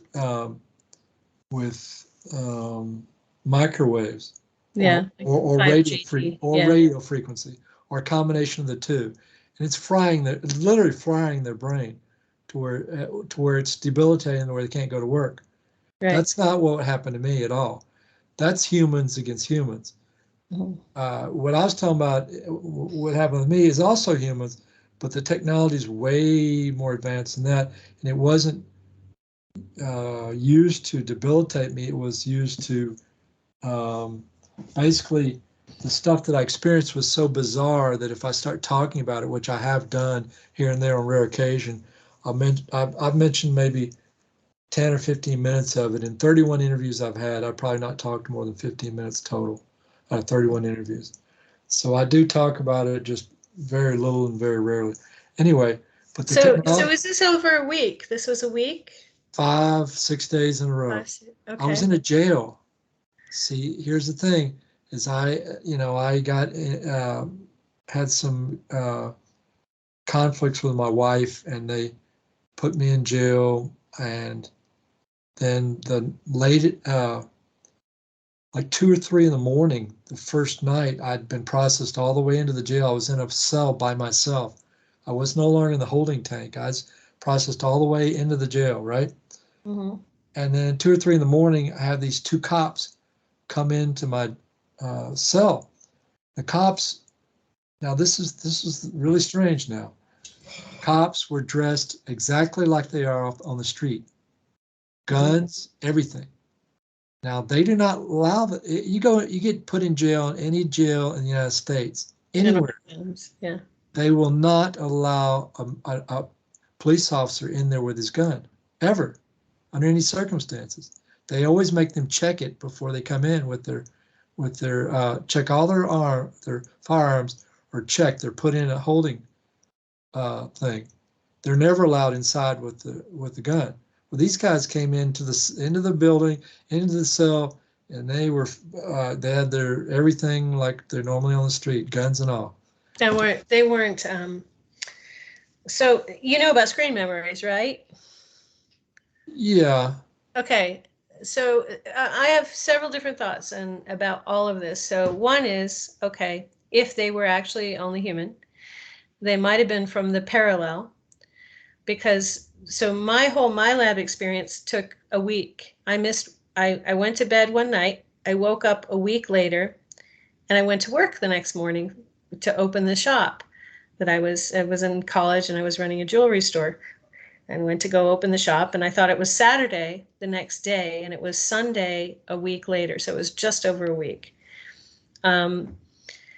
During that time, I had faint memories of really weird stuff. I thought I was having weird dreams, and I woke up the next morning. What ended up happening is I literally was missing for a week and hadn't shown up to work. And they had been calling me, trying to figure out what was going on, and I hadn't answered the phone. So when I show up on Sunday to open a shop at 9 a.m. that doesn't open until noon, that's weird. I'm sitting around going, what the hell is going on? And then when I find out that they have been calling me for a week and they thought I just quit, and I'm there all ready to work, and they're confused and I'm confused. Well, I've gone back and remote viewed that time. That was 11 years in the secret space program. That week was 11 years.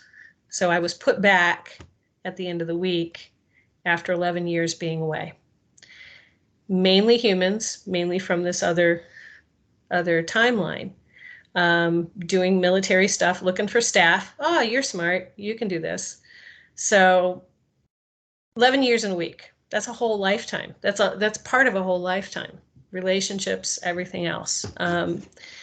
So there could be something like that. It could be a really good screen memory. When I was working with Dr. Mack, I would get taken by the Greys and then the reptilians who looked like they were military. And then I'd really, really look at them, and they were reptilian. And they were always dressed as military men. And they took me to a place that looked like it was human. It was like a dentist office. Whereas the Greys their ships are always the same. They're really cool. Where they take you, their bases, their ships, they're really minimalistic and really cool. But these other ones would have like wallpaper on the wall and like implements on a chair, like a dentist chair, and like metal tools and all of this stuff. And they would be dressed in full uniform, like a military man uniform. And you'd think that you'd been abducted by military guys. But then if you really looked, like really concentrated on who was looking at you, you would see reptilian eyes and reptilian features, and big, most of them have big long faces. So they're like, crocodiles or alligators, longer than a human face.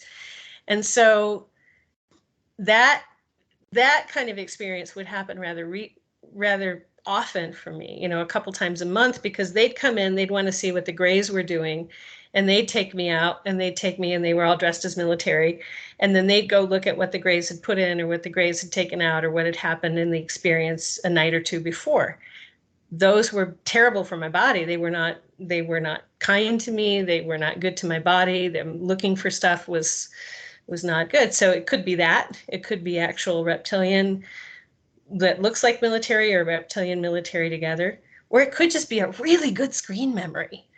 And sometimes really good screen memories are all that the aliens need to do. See, this didn't happen. The police came in. So I've been through lots of, like, my whole younger life was lots of screen memories. Things were things that they weren't. So in the one part of my book, I think I'm talking to Boy Scouts, and there's a Boy Scout band in a ravine in the middle of the woods. And I'm talking to the head of the Boy Scout band, and they all look human, but they're not. They're aliens. So. Well, So it could be, I know that's a lot. So it could be a number of things, but these guys took me. Let me go a little further in my story so you'll get a better idea for what's going on. So these guys took me out of the cell, out of the building, outside, and they took me and put me in their car, and then they drove me. For all I know, they could have driven around the block, the same block, 300 times, and drove me back into the same building, for all I know. But they drove me for like 30 minutes to an hour. It was more than 30 minutes. It was probably closer to an hour. And this was in Portland, Oregon, and they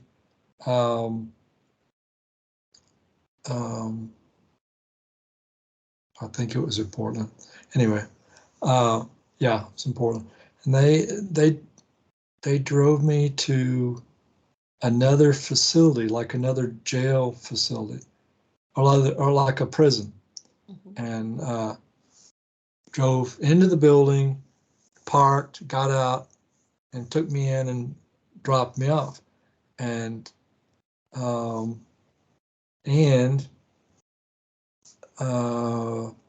when I walked in this building, have you ever seen the TV show 60 Days In? No, but sounds cool. So. Well, there's a sheriff in I think it's in Nevada who he used to be on what was that TV show that was the most popular TV show on TV where the cops go around chasing all the bad guys, and it's not a fake show, it's a real life, you're riding along with real cops and they're going after real bad guys and all that stuff. Anyway, he was sometimes on that show, and he would hire people who wanted to help him find out who the bad guys were inside the jail. And so he'd take them in, and they would spend 60 days in a jail facility and spy on everybody and come out and tell him who's selling drugs and who's doing this and that in the jail facility. So 60 days in the lockup is basically what it was.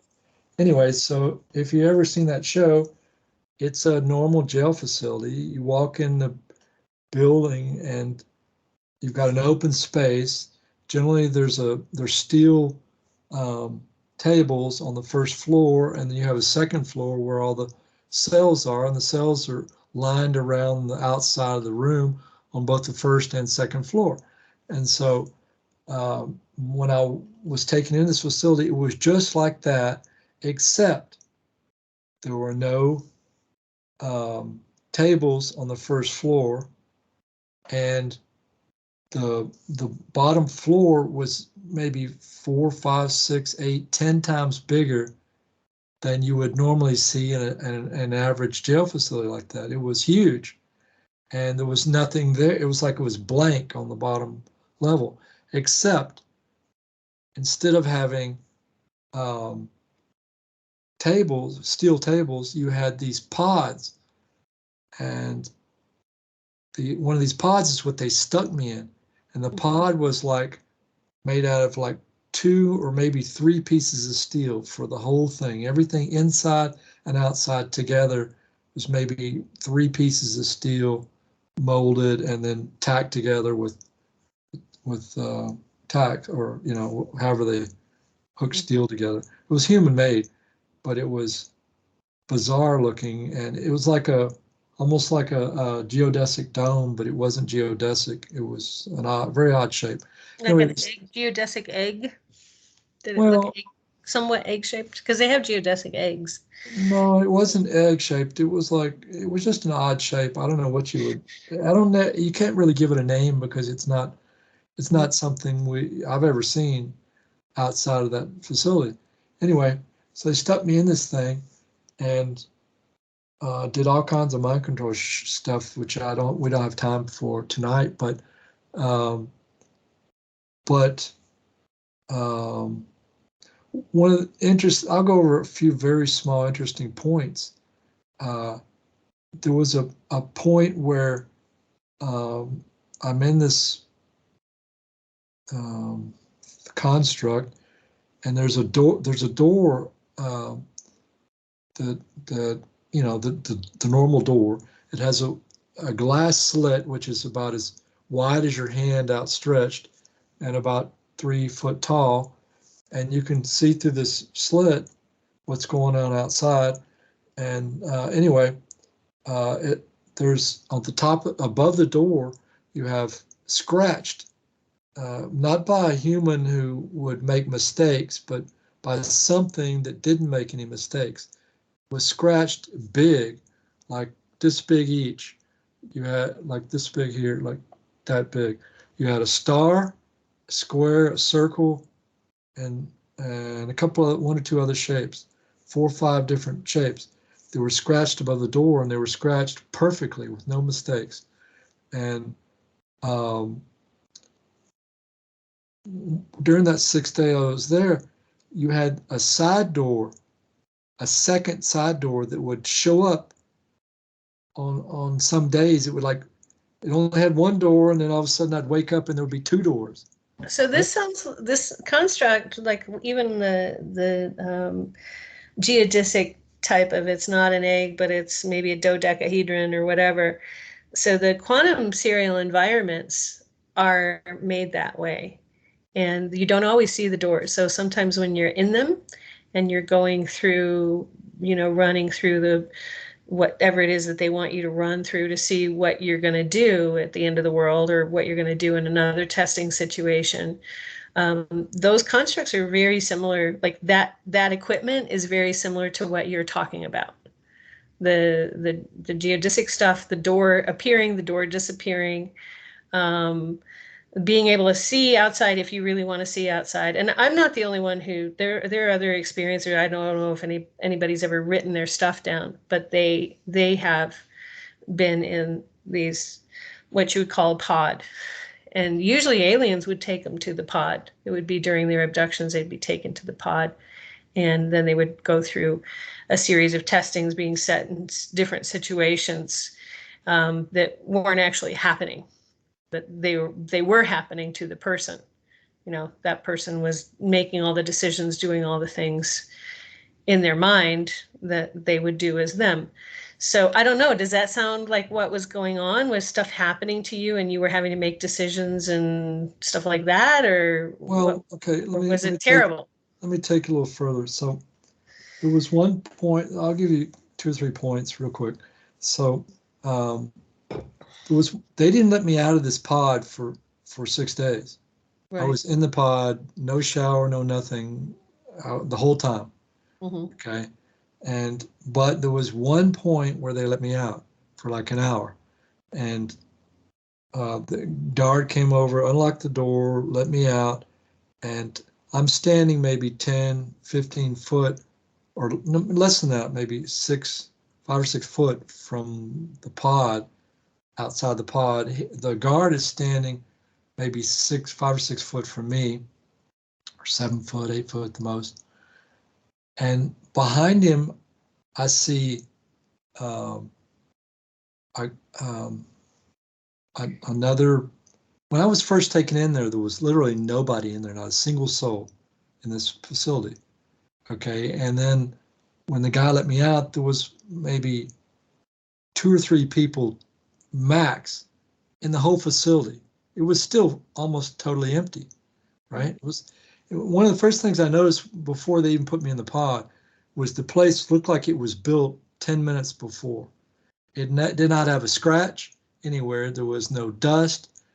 Literally, I could have eaten off the floor and it wouldn't have made me sick because there was no dust, Clean nothing. room, clean. It Yeah. was clean room clean. Yeah. Okay. Yeah. And so when this guy took me out of this pod, he's standing there, and there was another cell, a person in a cell like me. He was looking through his slit in his door, and all of a sudden he pushes his door open. He steps out of his cell, and he looks over at the guard who's in front of me, and he said, "Same time tomorrow?" And the guard says, "Yes, same time tomorrow." And the guy goes, "Okay." And they got and the the the jailmate that had just opened his door walks out of the facility and out of the building, is gone. Mhm. Right? His door was never locked. Mhm. He was just pretending to be a prisoner, Mhm. and he didn't care that I knew it was all fake. Right. Right? Mhm. And that theme kind of runs through this whole 6 days. Is they did not care that I knew it was all fake. Mhm. And I don't want to spend the night talking about my experiences because I want to hear yours, but I'm bringing it up because it's just my flavor of mind control. Mhm. And there was a point in I was sitting in this pod where I could see there was these little holes in a steel plate as part of the wall, like you would have a speaker behind it, and they had a speaker behind uh, this set of holes that I could hear this guy talking to me. And at some point, I could see a light inside this area behind the wall flash. There was a red something going on and off constantly for hours. And I intuitively assumed that what this red light was going on and off was something that was projecting invisible waves at me that were causing me to see things in my mind that were not real. Mhm. So it was like the Greys can do with their minds, except with technology instead. Well, that's a no, they do it with technology too. So your story about the guy not caring that you saw that he wasn't trapped. So the blue guys. So the beginning of my story starts out with the blue guys, and that one has paralyzed me, and he's saying, "Look at me." Well, my relationship with the blue guys got really testy over the years. As I'm finding out more and more about what's going on. I'm every time there's stuff going on with children being taken, I'm mad. So the blue guys are always, they're at the bottom and they kind of don't care. It's like if you're paying the guy at the 7-Eleven $7 an hour and his rent is $1,000, and he doesn't want to take your crap. He doesn't really care.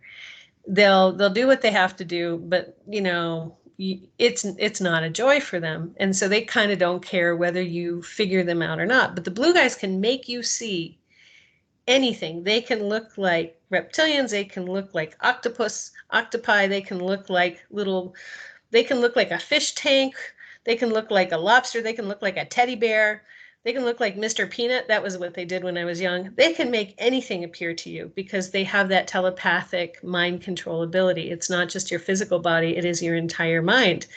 So a lot of times experiencers, abductees are controlled by just the abilities of these blue guys. That's their job. They don't have another job, and they're actually at the bottom of the totem pole. So in my experiences, when I'm on a table and I'm looking around at who's there, and I see the blue guys in the corner, and they're like they're the guys that work the car wash who are smoking cigs, going, when is this going to be over? Because we got to take her back. We don't really care. And I got so mad at one point that I used to break their physical mind control, and I would stand up on whatever table I was on that they were about to take a baby, and I'd spin around. I'd have enough adrenaline going. I'd spin around for 7-8 minutes. I'd hurl insults. I'd hurt them with my mind because I'd put so much force into just collapsing them. I was so mad with them. And they after a while, they didn't like me. I didn't like them.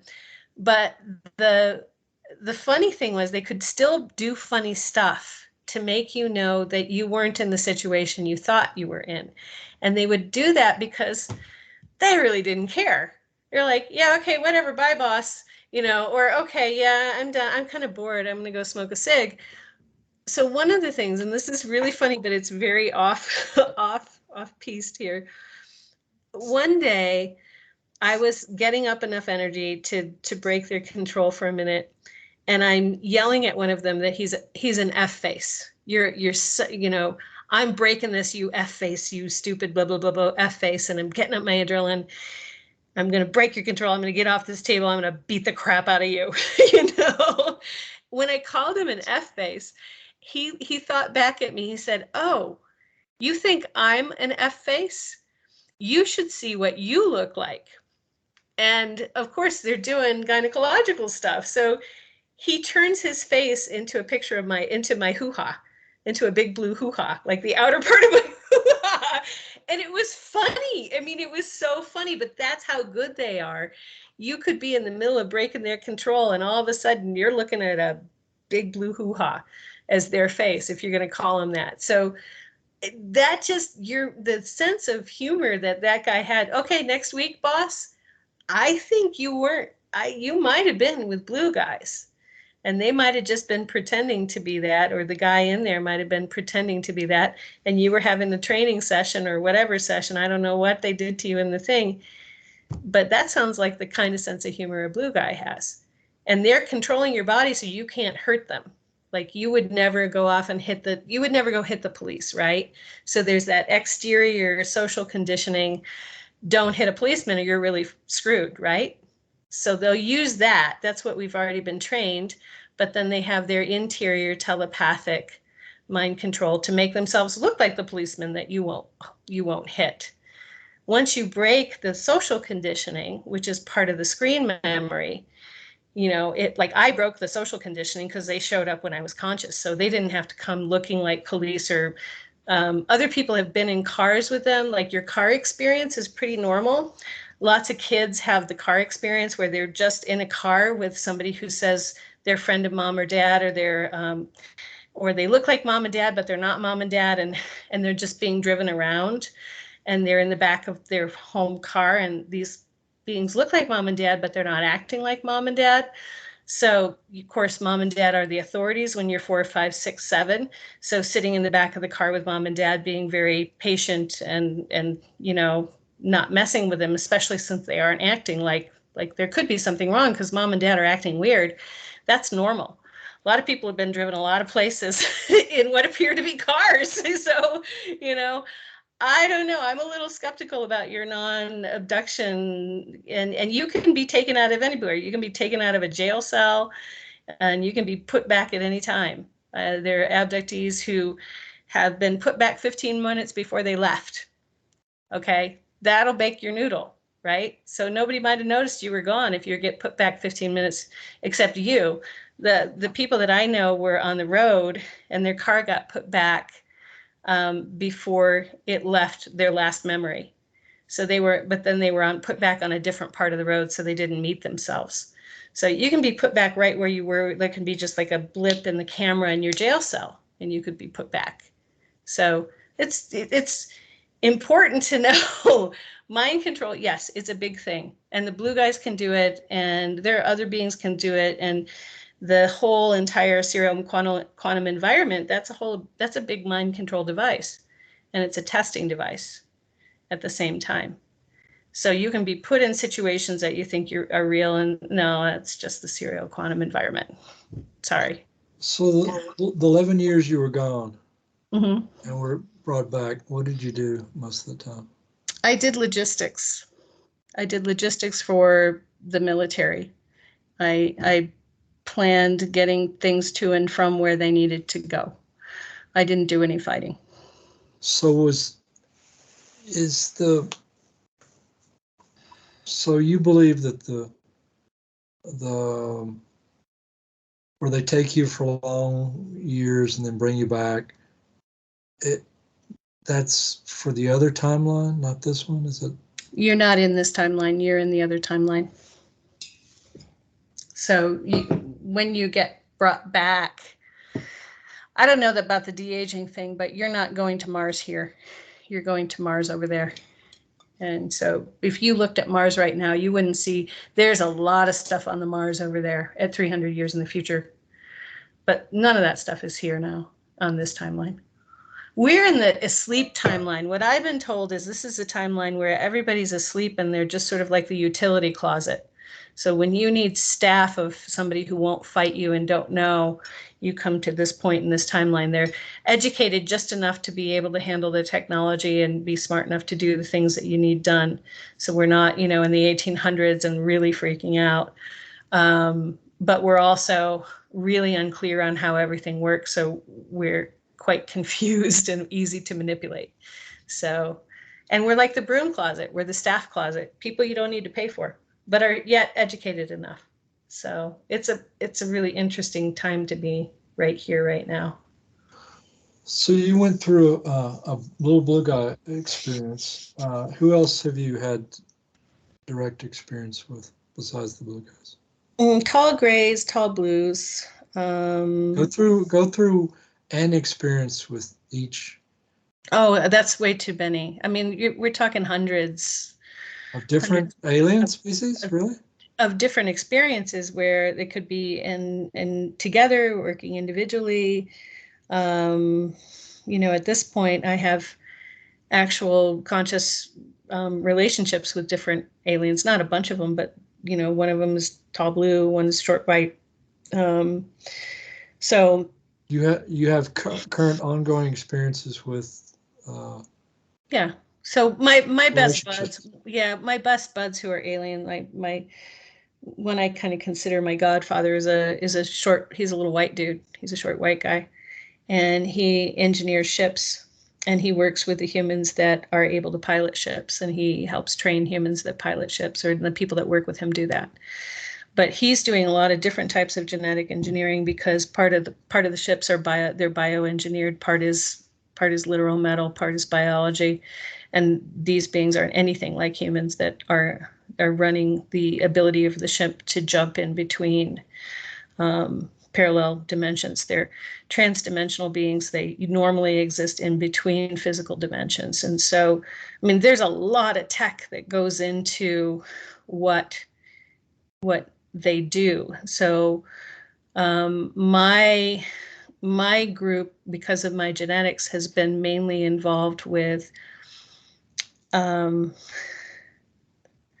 trying to improve the ethicality of the genetic engineering of not just humans, but other beings that are being used by the overall hierarchy. And inserting some more sort of compassion and empathy and understanding that you can't consistently manipulate beings and have good results come out at the end. Some of this manipulation just really does destroy the interior psychology and nature of the being. And there are certain situations that are not positive. So this is, in this way, I'm involved with the SSANI because this is one of my friends and he's SSANI, even though he works for the big, this is the resistance within the big group. So different engineers doing that. The kids, a lot of the nurses, when I was younger, I saw a lot of the nurses, and the nurses are orange brown. They tried to teach me their language, which sounded like a dolphin, and I couldn't do it. It was funny. They appreciate things like singing. If you can sing or make sing song, I'm a good singer, so they appreciate hearing me sing. Before you go into the orange ladies, go back to your godfather. Yeah. Ship designer. Short white? Short white guy, yeah. What does he look like? He's about 3 feet tall and he's just short and white. I can't really explain him. I mean, he's hairless and he wears a robe and he's hairless, he wears a robe, he's short, he's white. Yeah. Does he have flesh or mostly bones, or is he? He's not chubby. Yeah. Most of these guys are more like they're not very fleshy, but their skin is very soft. So if you touch them, our skin gets more friction. Their skin is almost like this really wonderful silk velour feeling. They don't have a tremendous amount of flesh on any of them, but they do have flesh. Does he call himself? I mean, I'm a so and so, or does he call his species something? Does he have a name? He doesn't call his species anything. He's very clear about what his position is. He has me call him by what his job title is. Which is? The engineer. Engineer. Okay. The engineer. Why do you call him why do you call him your godfather? I have children there that are not half alien, half human, that are all human, and he's actually the godfather of my children, and in a way sees family. So he's godfather, our godfather. And he was just like on Earth, what a godfather would be to you. Yeah, he's that to my children, but also he protected me when I was younger, and he was part of the whole movement, the whole disclosure movement. So, and that required a fair bit of protection. You know, you'll have other experiencers talk about when they were supposed to be dead and they didn't die. That's happened. And that happened because he was watching out, or he had people come in, you know, remove me from a situation where I was about to be dead. So protective. Godfather is a protective being, and he's got a job, but he's also protective. He's in that role for both myself and a couple of my kids. So go ahead with your Orange Ladies thing, if that's the direction you want to go. So yeah, the nurses are great. I mean, they really do care for the kids, and they're in a hard situation. A lot of times they're in places that are not easy to be, and with children who are not happy, who feel left behind, or feel like their parents didn't want them, or but they, just like, you know, caregivers on Earth, they try to keep an upbeat attitude and be positive and be nurturing and inject fun wherever they can figure out what fun is for humans. You know, so they like fun, they like sense of humor. So when they meet humans with senses of humor, they will laugh and have a good time, and they have their own senses of humor. What do they look like? You say orange, that's just a color. What do they? They're kind of more. They're kind of more amphibious. They have dots. So the blue guy had dots on his face, almost like the amphibian dots that you see on toads. But he also had seal-like eyes. So he might be a mixture of a lot of different things. The blue guy I saw, they're similar. They have a mottled kind of orange-brown skin, a little bit taller, usually about 4 feet, 4.5 feet. You're talking about the ladies now. The ladies, yeah, they are a little taller, a little bit more muscular. They have to deal with picking up children and dealing with children, and so they have more musculature, there's more fleshiness to them, because what alien that we know do they look like? None. I mean, this again gets back to, this is what you miss when you tell experiencers they don't need to remember.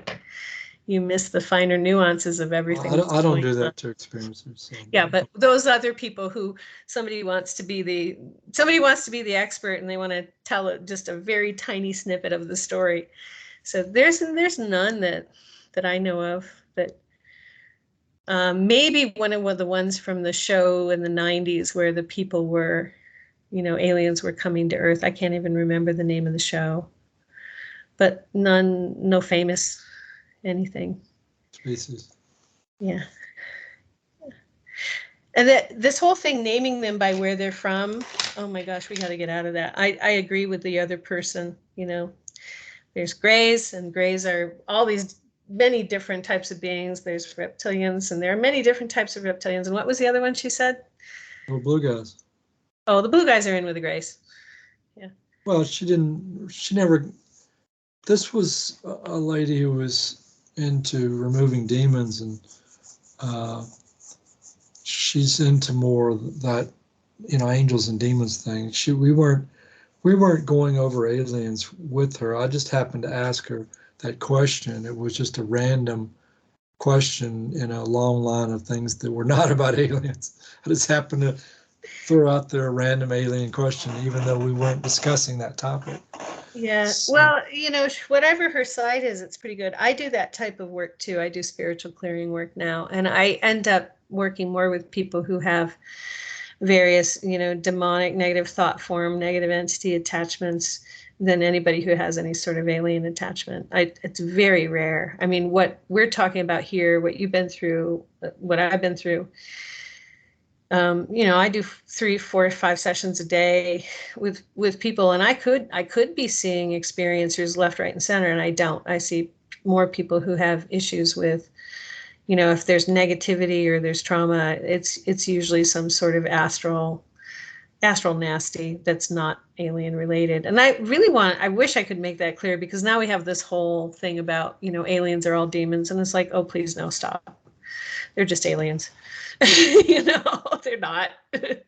But some demons will try to appear as aliens. And that gets interesting. I'll get called by people about those. This alien is here, and I'm like, and what's going on? And I'm like, he's not acting like an alien. That's acting like a demon that wants to confuse you. So, it really, like, astral entities will pick up on what they think will scare people, and what they think will pull people down so they can't function. And aliens don't necessarily want you not to function. well, They just, my abductee client, the first time she was ever taken at the age of 9, they injected her with a growth hormone so that she could have children at a far younger age than she would normally be able to bear them. Mhm. But at that same age of 9, before they took her, several astral demons appeared in a room she was in and tried to attack her and kill her, or whatever they were going to do to her.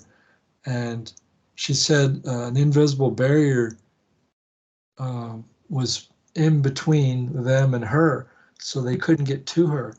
And Mhm. she assumes, because she was used as a breeder to breed 55 offspring for the Greys, that the Greys kept her from getting harmed by the astral demons. Mhm. In this case, you've got a fight between Aliens and demons. Yeah. aliens. Well, I'm not sure that they were actual demons, in the sense that, I mean, the astral plane obviously has every different thing and you can imagine there, Mhm. but she called them demons. That doesn't mean they were demons like you and I think of demons. They could have been anything that just looked like a demon and acted like a demon, but it didn't necessarily have to be a demon. Right. I mean, it could have been reptilians, and they might have had a seat, because sometimes reptilians are, because they look demonic. They're scary. They got yellow eyes, and a lot of them are green, and flat out demons can look like that, and vice versa.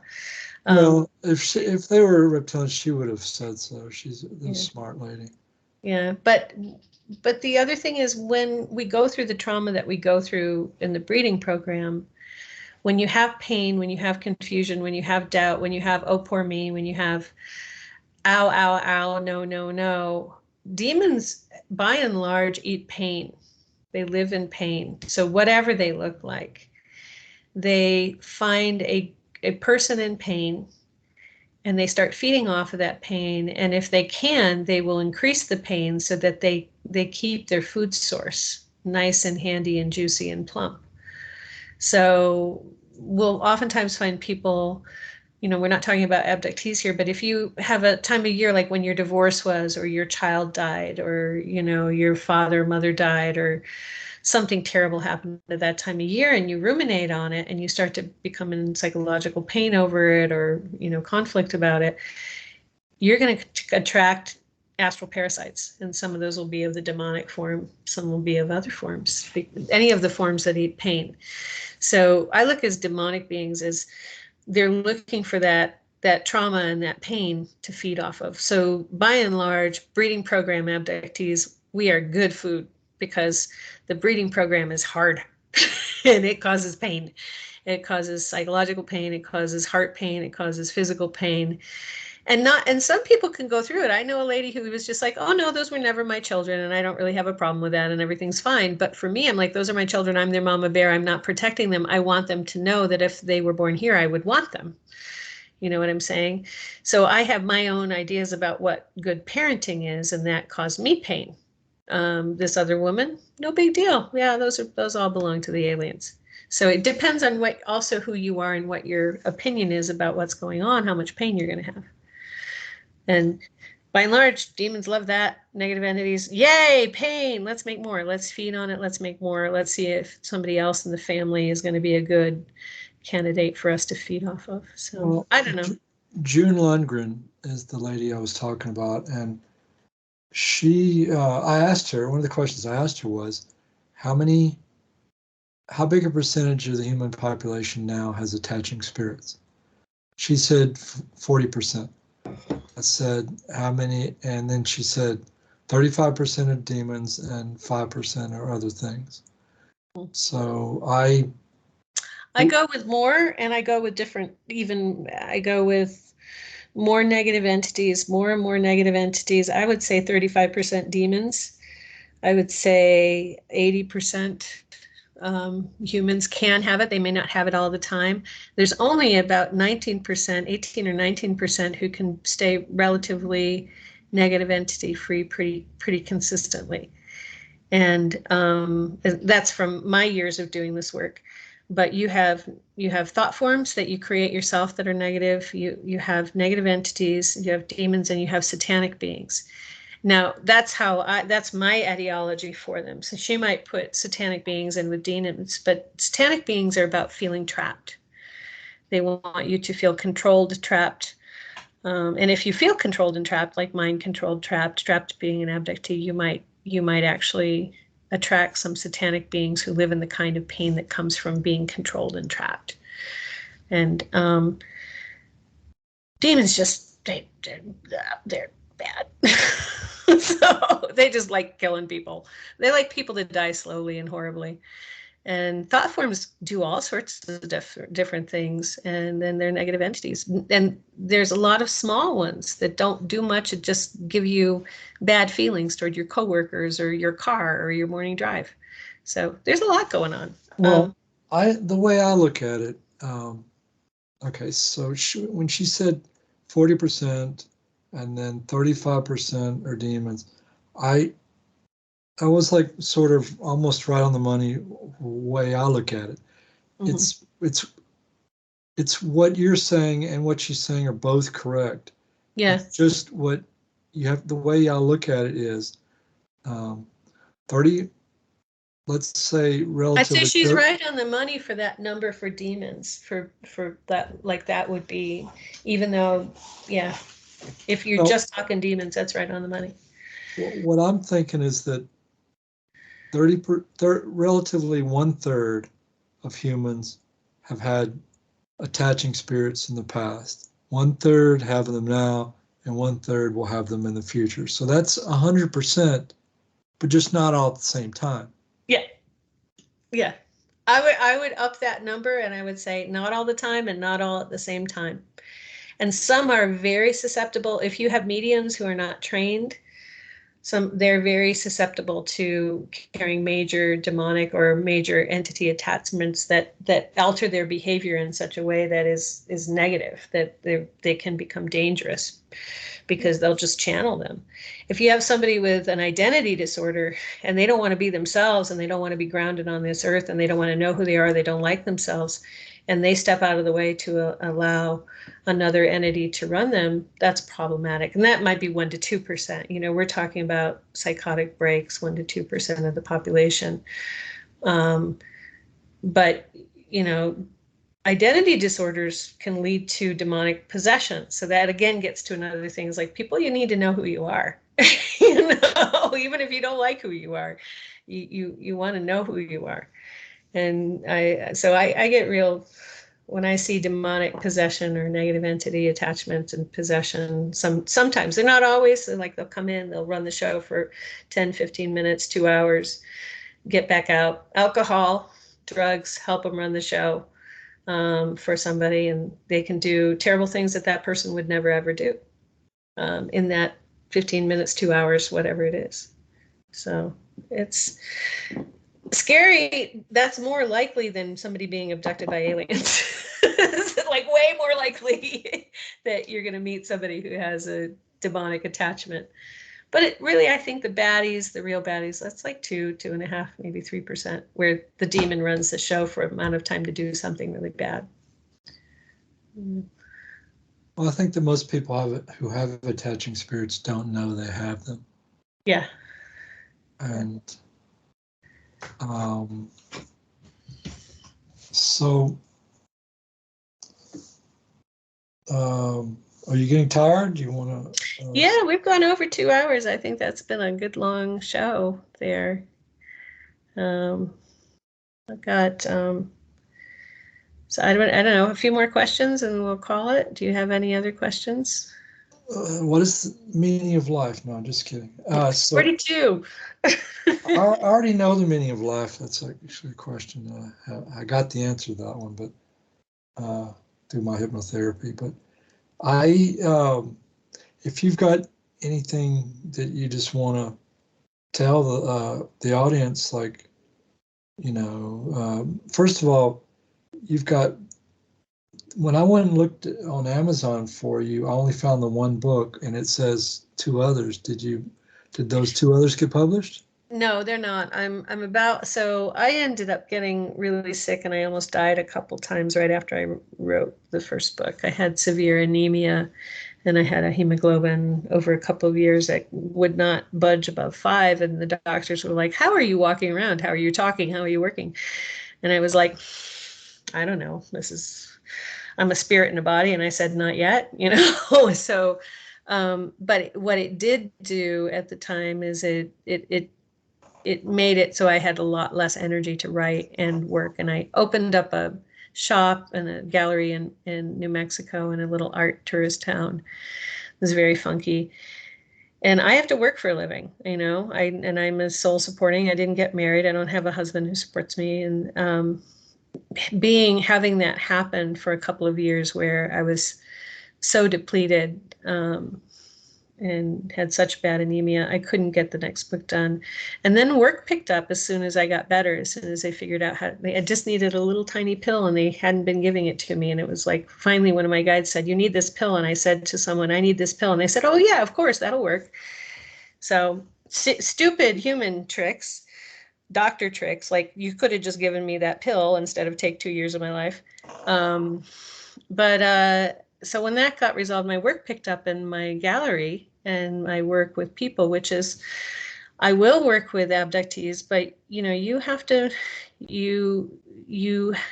have to want to be empowered. So what I found sometimes working with some abductees is they really are relishing their victimhood. And this gets into issues with I had issues with Bud Hopkins and David Jacobs over this. Like, they want to tell abductees, you're victims, you're victims, you're victims, you're victims. And at some point, you need to want to find out where your point of power is. So I do work with abductees sometimes, but I work with people who are looking for being self-defined in the world, finding their own point of power, working their purpose, their service work, their purpose work. People who are in transition. I clear everybody I work with. So I do a lot of work with angelic beings and saints and divine intervention, because divine intervention did play a part in my story with aliens, not just alien intervention. So what I would say is the book is coming, because what happened with COVID is that, and then we have a bubble here in the mountain states where anything that you could buy that is worth $200,000 is now worth more than twice that on our bubble. So the building my business and home was in is a little mining shack, and it's being sold for $500,000. And I could go down the street and get a really nice mini mansion for $400,000, but depending on where you are, your house is going to, like, I could not get a loan for my house at anywhere near the price they're asking for it. So I moved out of my house and I'm building a little off-grid place, and I intend just to work on the phone and write my book for the next year.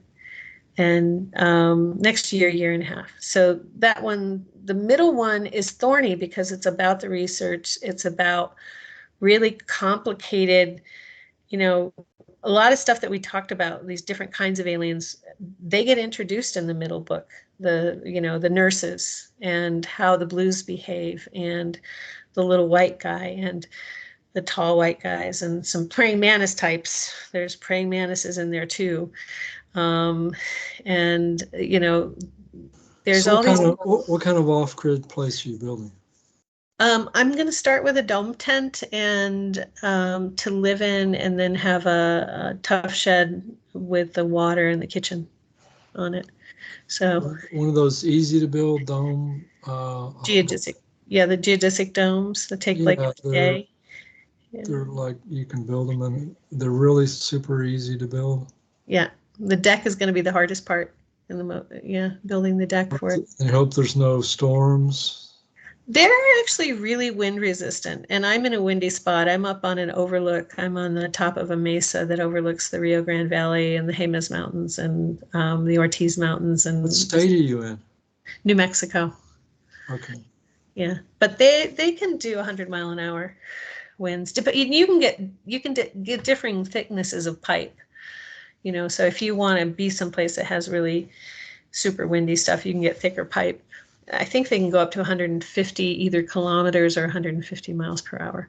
I know that a lot of them are rated at 110 miles per hour. So you're in southern New Mexico. No, I'm in Northwest. I'm just outside of Santa Fe. Okay. Yeah. So what are the aliens like in that area? They're interesting. So we have if you've ever seen Sue Walker, have you ever talked to Sue Walker? She has I've not talked to her, but I've heard her speak a number of times. Yeah. Well, Sue and I don't agree on a lot, but there are a group of, like, politically, Sue and I are like, but there is a group of aliens that are and that are living under Sandia. So you do believe in the Ponte? I know them. I've known them since 1994, 93 when I first moved here. I knew them before Sue knew them. I don't call them what she calls them, and I don't believe they're telling her what she thinks they're telling her, because I've known them forever. But she's got a story about them, so I just sit back and watch. But they're there, and they're really nice. And so, but the political stuff that she comes up with, I'm like, yeah, no. And they're not telling you that. They're like, so we got into a fight about global warming. And she said, well, it's gonna snow first. I'm like, well, up here it's gonna snow. Obviously, my degree's in geography. I have a music biology, geography, and economic geography.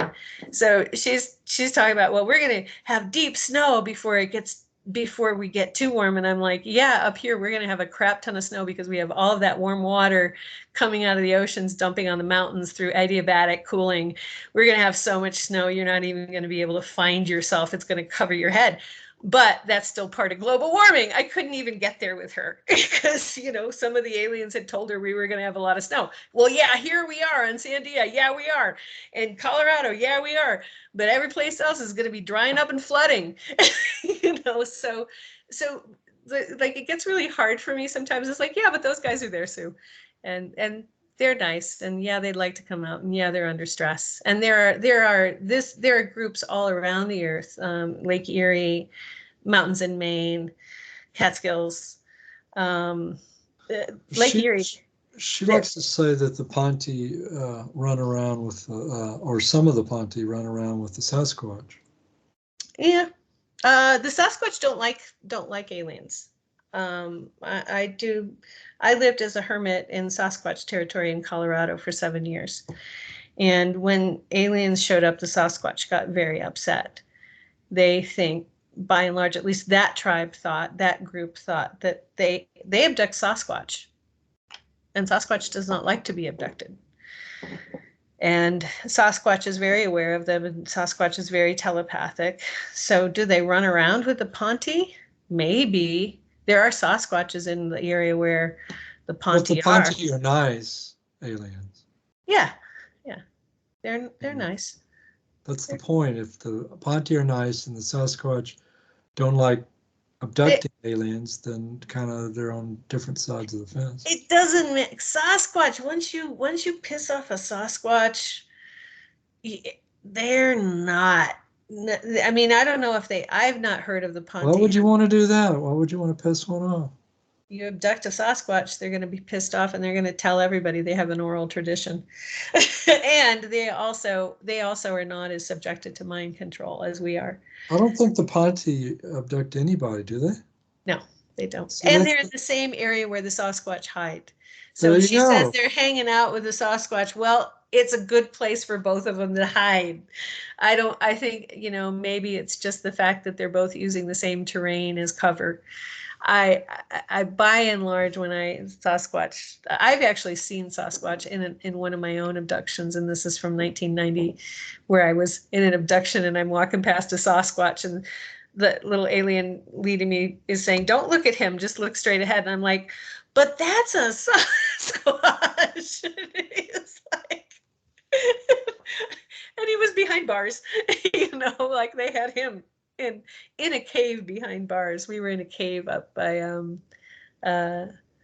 Grand Mesa, over by Cortez, New Mexico, and they have stuff underground. So the Ponte, and other groups have stuff underground and underwater, and they'd love to come out. So how many aliens are living on the Earth? Oh, I don't know. I haven't even asked. Have you ever even thought about it? No, I don't think it's all that many. I mean, I just think that the ones that are living on Earth that have sort of dropped out, I think of them as conscientious objectors. And in a way, they want to be part of the collective, and they're waiting for something to open up for them here. And a lot of them would like disclosure. So I think what Sue's doing is right. I just wish she wouldn't try to tell me how global warming works or doesn't work. So, wrong person. So Yes, I know it's going to snow a lot here. You want to go over who's the good aliens and who's the bad aliens or anything like that? Is it like, okay, so before we even go down that road, I mean, like, take humans, for instance. You got a Jeffrey Dahmer on one end, and you've got, I would say, Mother Teresa on the other end, but I've heard bad things about her too, so I don't really know. You've got people that are like super dark humans, and then you got humans that'll do anything to help you, no matter what. And you've got everything in between, and that's one race. So you can't really say that all X, Y, or Z or any particular race are all good or bad. But if you said you like the Pontes, so are there any other aliens that tend to be here a lot?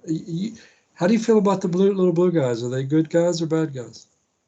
They're all part of the same thing. I mean, in terms of, I like them just fine. I don't like them mentally controlling me. I think I'm sad that they're at the bottom of a hierarchy, that they have such a boring job, and it's a difficult job. I wish also that they could find something better to do with their skills, talents, and abilities than, manipulate beings into being part of a genetic breeding project. I mean, come on. I think in terms of humans, like, humans are good when they step outside the box and try to make a change, try to make a difference. So I judge aliens with the same sort of stick that I judge humans with. If you're a human who's heroic and you're going to step outside the box and try to solve a problem, a real problem, not a fake problem, not a made up problem, like, oh, bugs are bad, you need to be afraid of black widows. You know how many people black widows kill? You're more cars and alcohol and everything else, and everything. Humans kill more humans than black widows. Black widows, it's very, very tiny. So we have this whole industry of people wanting to spray for black widows. That's bad. Those are bad people, not solving a problem, but making money off of a fake problem. Okay. I don't like the industry. I think the people may be doing it themselves, going out and spraying because they need a job, are not necessarily bad people. But a more conscious person would be like, hell no. We don't need to be spraying for bugs. We're toxifying ourselves, our children, our pets, our planet, and we're killing bugs that don't do anything to us. So I think anybody who is warmongering, fear-mongering, going along to get along, telling lies for personal gain, for just themselves to gain, or their business or whatever, throwing everybody else under the whatever bus it is, those are bad people, right? Same with the aliens. If you've got aliens they're not kind of going, yeah, I think we really need to like step away from this pattern that we have going on and not let this particular really cool race of beings get subsumed by our Uber organization. We need to step outside of that. We need to start working with the beings that we have in collaboration versus consumption versus takeover. Then that's a good being. And again, it gets down to being by being, because you're going to find them working side by side. You're going to go to work. If you're of service, if you're of the light, you might be working in the military, and you're going to be working side by side who's going along to getting along, just wants career advancement, doesn't care how many thousands of people are killed when they do a whatever. And you might have more ethics than that. You might have more, you might have more compassion than that. Then you're a good human. Same with aliens. So. But what do you think about the overall, you've got one group of humans are saying all aliens are good, and you got another group that's saying all bad, and then you got a third group of humans, it's a mixture. And then but I think the last lady I interviewed, that I was interviewing about, Lauren Fenton, she said, well, we got aliens that are serving the light, and we got aliens that are serving the dark. And they're in a war along with good and evil that's fighting each other. They're part of that war on both sides. Is that the way you see it, or do you see it in a different way? I don't mean to be rude to Lorian, but I don't consider her an abductee or an experiencer. And I think that she's actually one of the people who likes to demonize, who likes to be the expert who says, that's a bad group, or that's a bad group, or this is of the light, or this is not. And it literally comes down to, just like we have the same problem with duality in different human beings, each alien has its own problem with duality. If you are in a physical body, regardless of what species you are, regardless of where you're from, regardless of how telepathic you are, regardless how many levels of reality you can see, at some point, the dark and the light, and the duality between doing what's good and what's right, hits a nexus point, hits a conflict point. So I have friends, for example, who say, wow, I just love the Syrian High Council. Man, those Syrian High Council people, they're of the light. They just do wonderful things. Well, looking back on my timeline, my experience of the Syrian Council is they're genocidal, flippin' eugenicists. And I don't like them very much at all. But they were doing their genocidal eugenicist stuff in order to make better beings. That's what they called it, right? Hitler called it the same thing. So was Hitler great? Was he of the light because he was going to make Earth this paradise for the Aryans? So people could be, buying the storyline, and the storyline has the extinction of multiple different types of beings and different races on different planets because they weren't good enough. Who gets to decide that? They weren't doing what we thought they should be doing, so we had to wipe them out. That's what the Syrian Council has done over years and years and years. But I know all these light workers are like, well, I work with the Syrian Council and their energy is so high. And I'm like, you don't really know them then. Well, do you? Because even they hit that nexus point of the duality of, when do you make a decision to do something, to heal something, to clear or cleanse something? Lots of different races, lots of different alien races.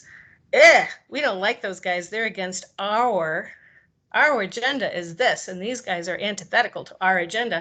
We need to cleanse them. the smoke locust in the Bible. So back in 2007, a bunch of healers got burned by a tone. Then they burned their people they were working on because they started channeling a tone. They heard a voice telling them that this tone was going to cleanse and clear the earth. And so they started channeling this musical tone. And the people they channeled it to ended up having this physical burns on their body. Like they bubbled up and they had burns on their body. And it wasn't a lot of healers, but it was a few. I went in because I got told that this was happening, and somebody said, "Can you look and see what's going on here?" I got told that if I channeled this tone, it was cleansing and clearing, and it was going to cleanse and clarify the earth. So I adopted it in my tool book, my tools, and I channeled these tones, and these people ended up with burns. Well, I went in and looked, and the smoke locusts were trying to cleanse and clear the earth for themselves, and they had a dark angel with them, and their tone for cleansing and clearing the earth was going to burn out all humans. So you got to be very discerning about what you think is a being of light. And if somebody comes to you and says, "Hey, use this tone, it's going to be great," make sure you check out who that is. Make sure you get a good person to look at who is doing that, because you could be helping the smoke locust come, and you wouldn't know because you're acting in good faith. You don't expect, you wouldn't do that yourself to someone. So why would some higher being come and do it to you? But yet you're having a telepathic message. So you think it's from a higher being. Good, bad, it depends on which side of the fence you're on. And everybody has duality. And you just need to be aware, just be aware.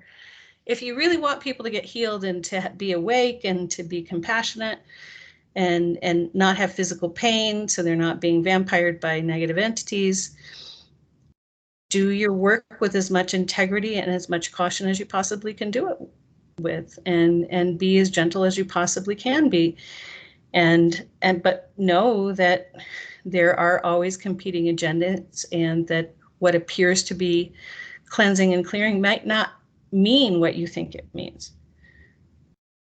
It's too complicated. So there's a lot of competing. Yeah. Everybody's competing for something. Everybody's competing for something, and to what I find a little bit disconcerting about this area, being an abductee and having been an abductee for so long and coming out at such a young age, or being involved, is how simplistic people want to make it. Well, the Pleiadians are good, or these guys are bad, or these are this, or this is that. And what that really comes down to is often an excuse to demonize somebody and to feel more in control, because you know what the story is. Guess what? You're going to be more in control as soon as you adopt don't know mind and walk into whatever situation with it is going, "I really don't know what's going on here. Let's see what happens." And keeping your feet light. If any of you ride horses, you know what that means. Keep your feet light. That horse might take off and do something unexpected at any time. Keep your feet light. But people want to feel like they know when something is scary. Guess what? Everything's scary. And it's not scary at the same time. When you work in the light, it's like, yeah, that's not scary. Everything's scary and not scary. It's the paradox. It's the duality. I'm both terrified and I'm perfectly fine. So is there any final words that you have that you'd like to tell the audience that would enlighten them? It sounded like you just stated what I'm asking you now, but if you've got anything else you want to say about your practice. Yeah, I would say, both you and I have had this experience of having being prevented from committing suicide. I was 14 and the aliens prevented me from committing suicide. I don't know, I hope that's okay that I said that. If you're feeling like you're alone, you're not alone. You might be going through rough stuff, but there are multitudes of angelic beings, positive beings, You can ask for spiritual intercession, and you can expect, if you ask with sincerity, to receive it. If you ask with cynicism, or if you ask with a belief that you've got to do it all yourself, you'll be doing it all yourself. So look at what your belief systems are. But if you need help, you can ask beings of goodness and light to help you, whether that's angels, whether that's praying to God, whether it's, St. Jude's prayer, whatever. You're not alone, and you are a spiritual being. If somebody tells you you're just dust, you're going to go back to dust, you're worthless, nobody cares what happens with you, there are so many beings that care what happened to you. We all have spiritual protectors and guides that really care, and they've devoted their life to a certain extent to you. You have your own that have devoted their life to you. So you're not alone.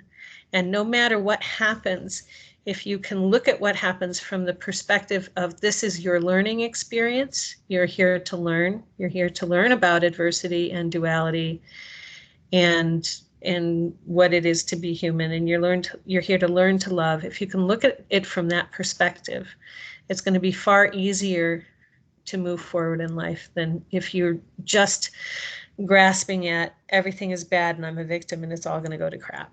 So if anybody's fighting that, or like maybe you've had my labs, or maybe you've had something else go on, really, you're not alone.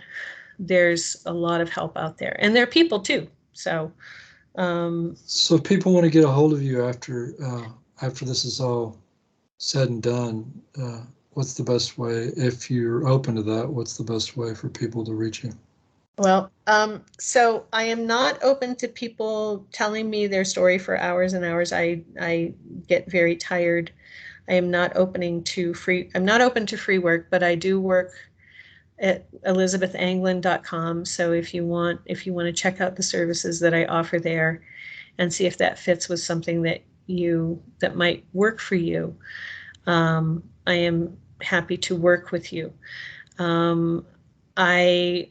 If you think you're an experiencer or an abductee, but you're not sure, and you want to have a brief consultation, you can write me an email at info@elizabethanglin.com. And I can tell you what I think from your story, like I did with you. And I could be wrong, but I am not open to, and this sounds really bad, I just have too much to do to become somebody's unpaid experience work champion. I can send you to people who I think might be good for you, or who I know, or point you in directions through that consultation if working with me on other types of spiritual healing. A lot of us have CFS, chronic fatigue, women, polycystic ovary syndrome, different kinds of immune issues. I am a pro at that. I've had to overcome that. So if that's what's going on with you, please do look up some of the work that I do, because it may very well help you. But elizabethanglin.com or info@elizabethanglin.com. All right. Well, let me stop the recording here. Thank you very much for being on my show. It was a pleasure speaking to you. I learned a lot, and I hope that you enjoyed it, and it felt like it might have been good, something good that you did for the people. And thank you very much. And let me stop the recording here.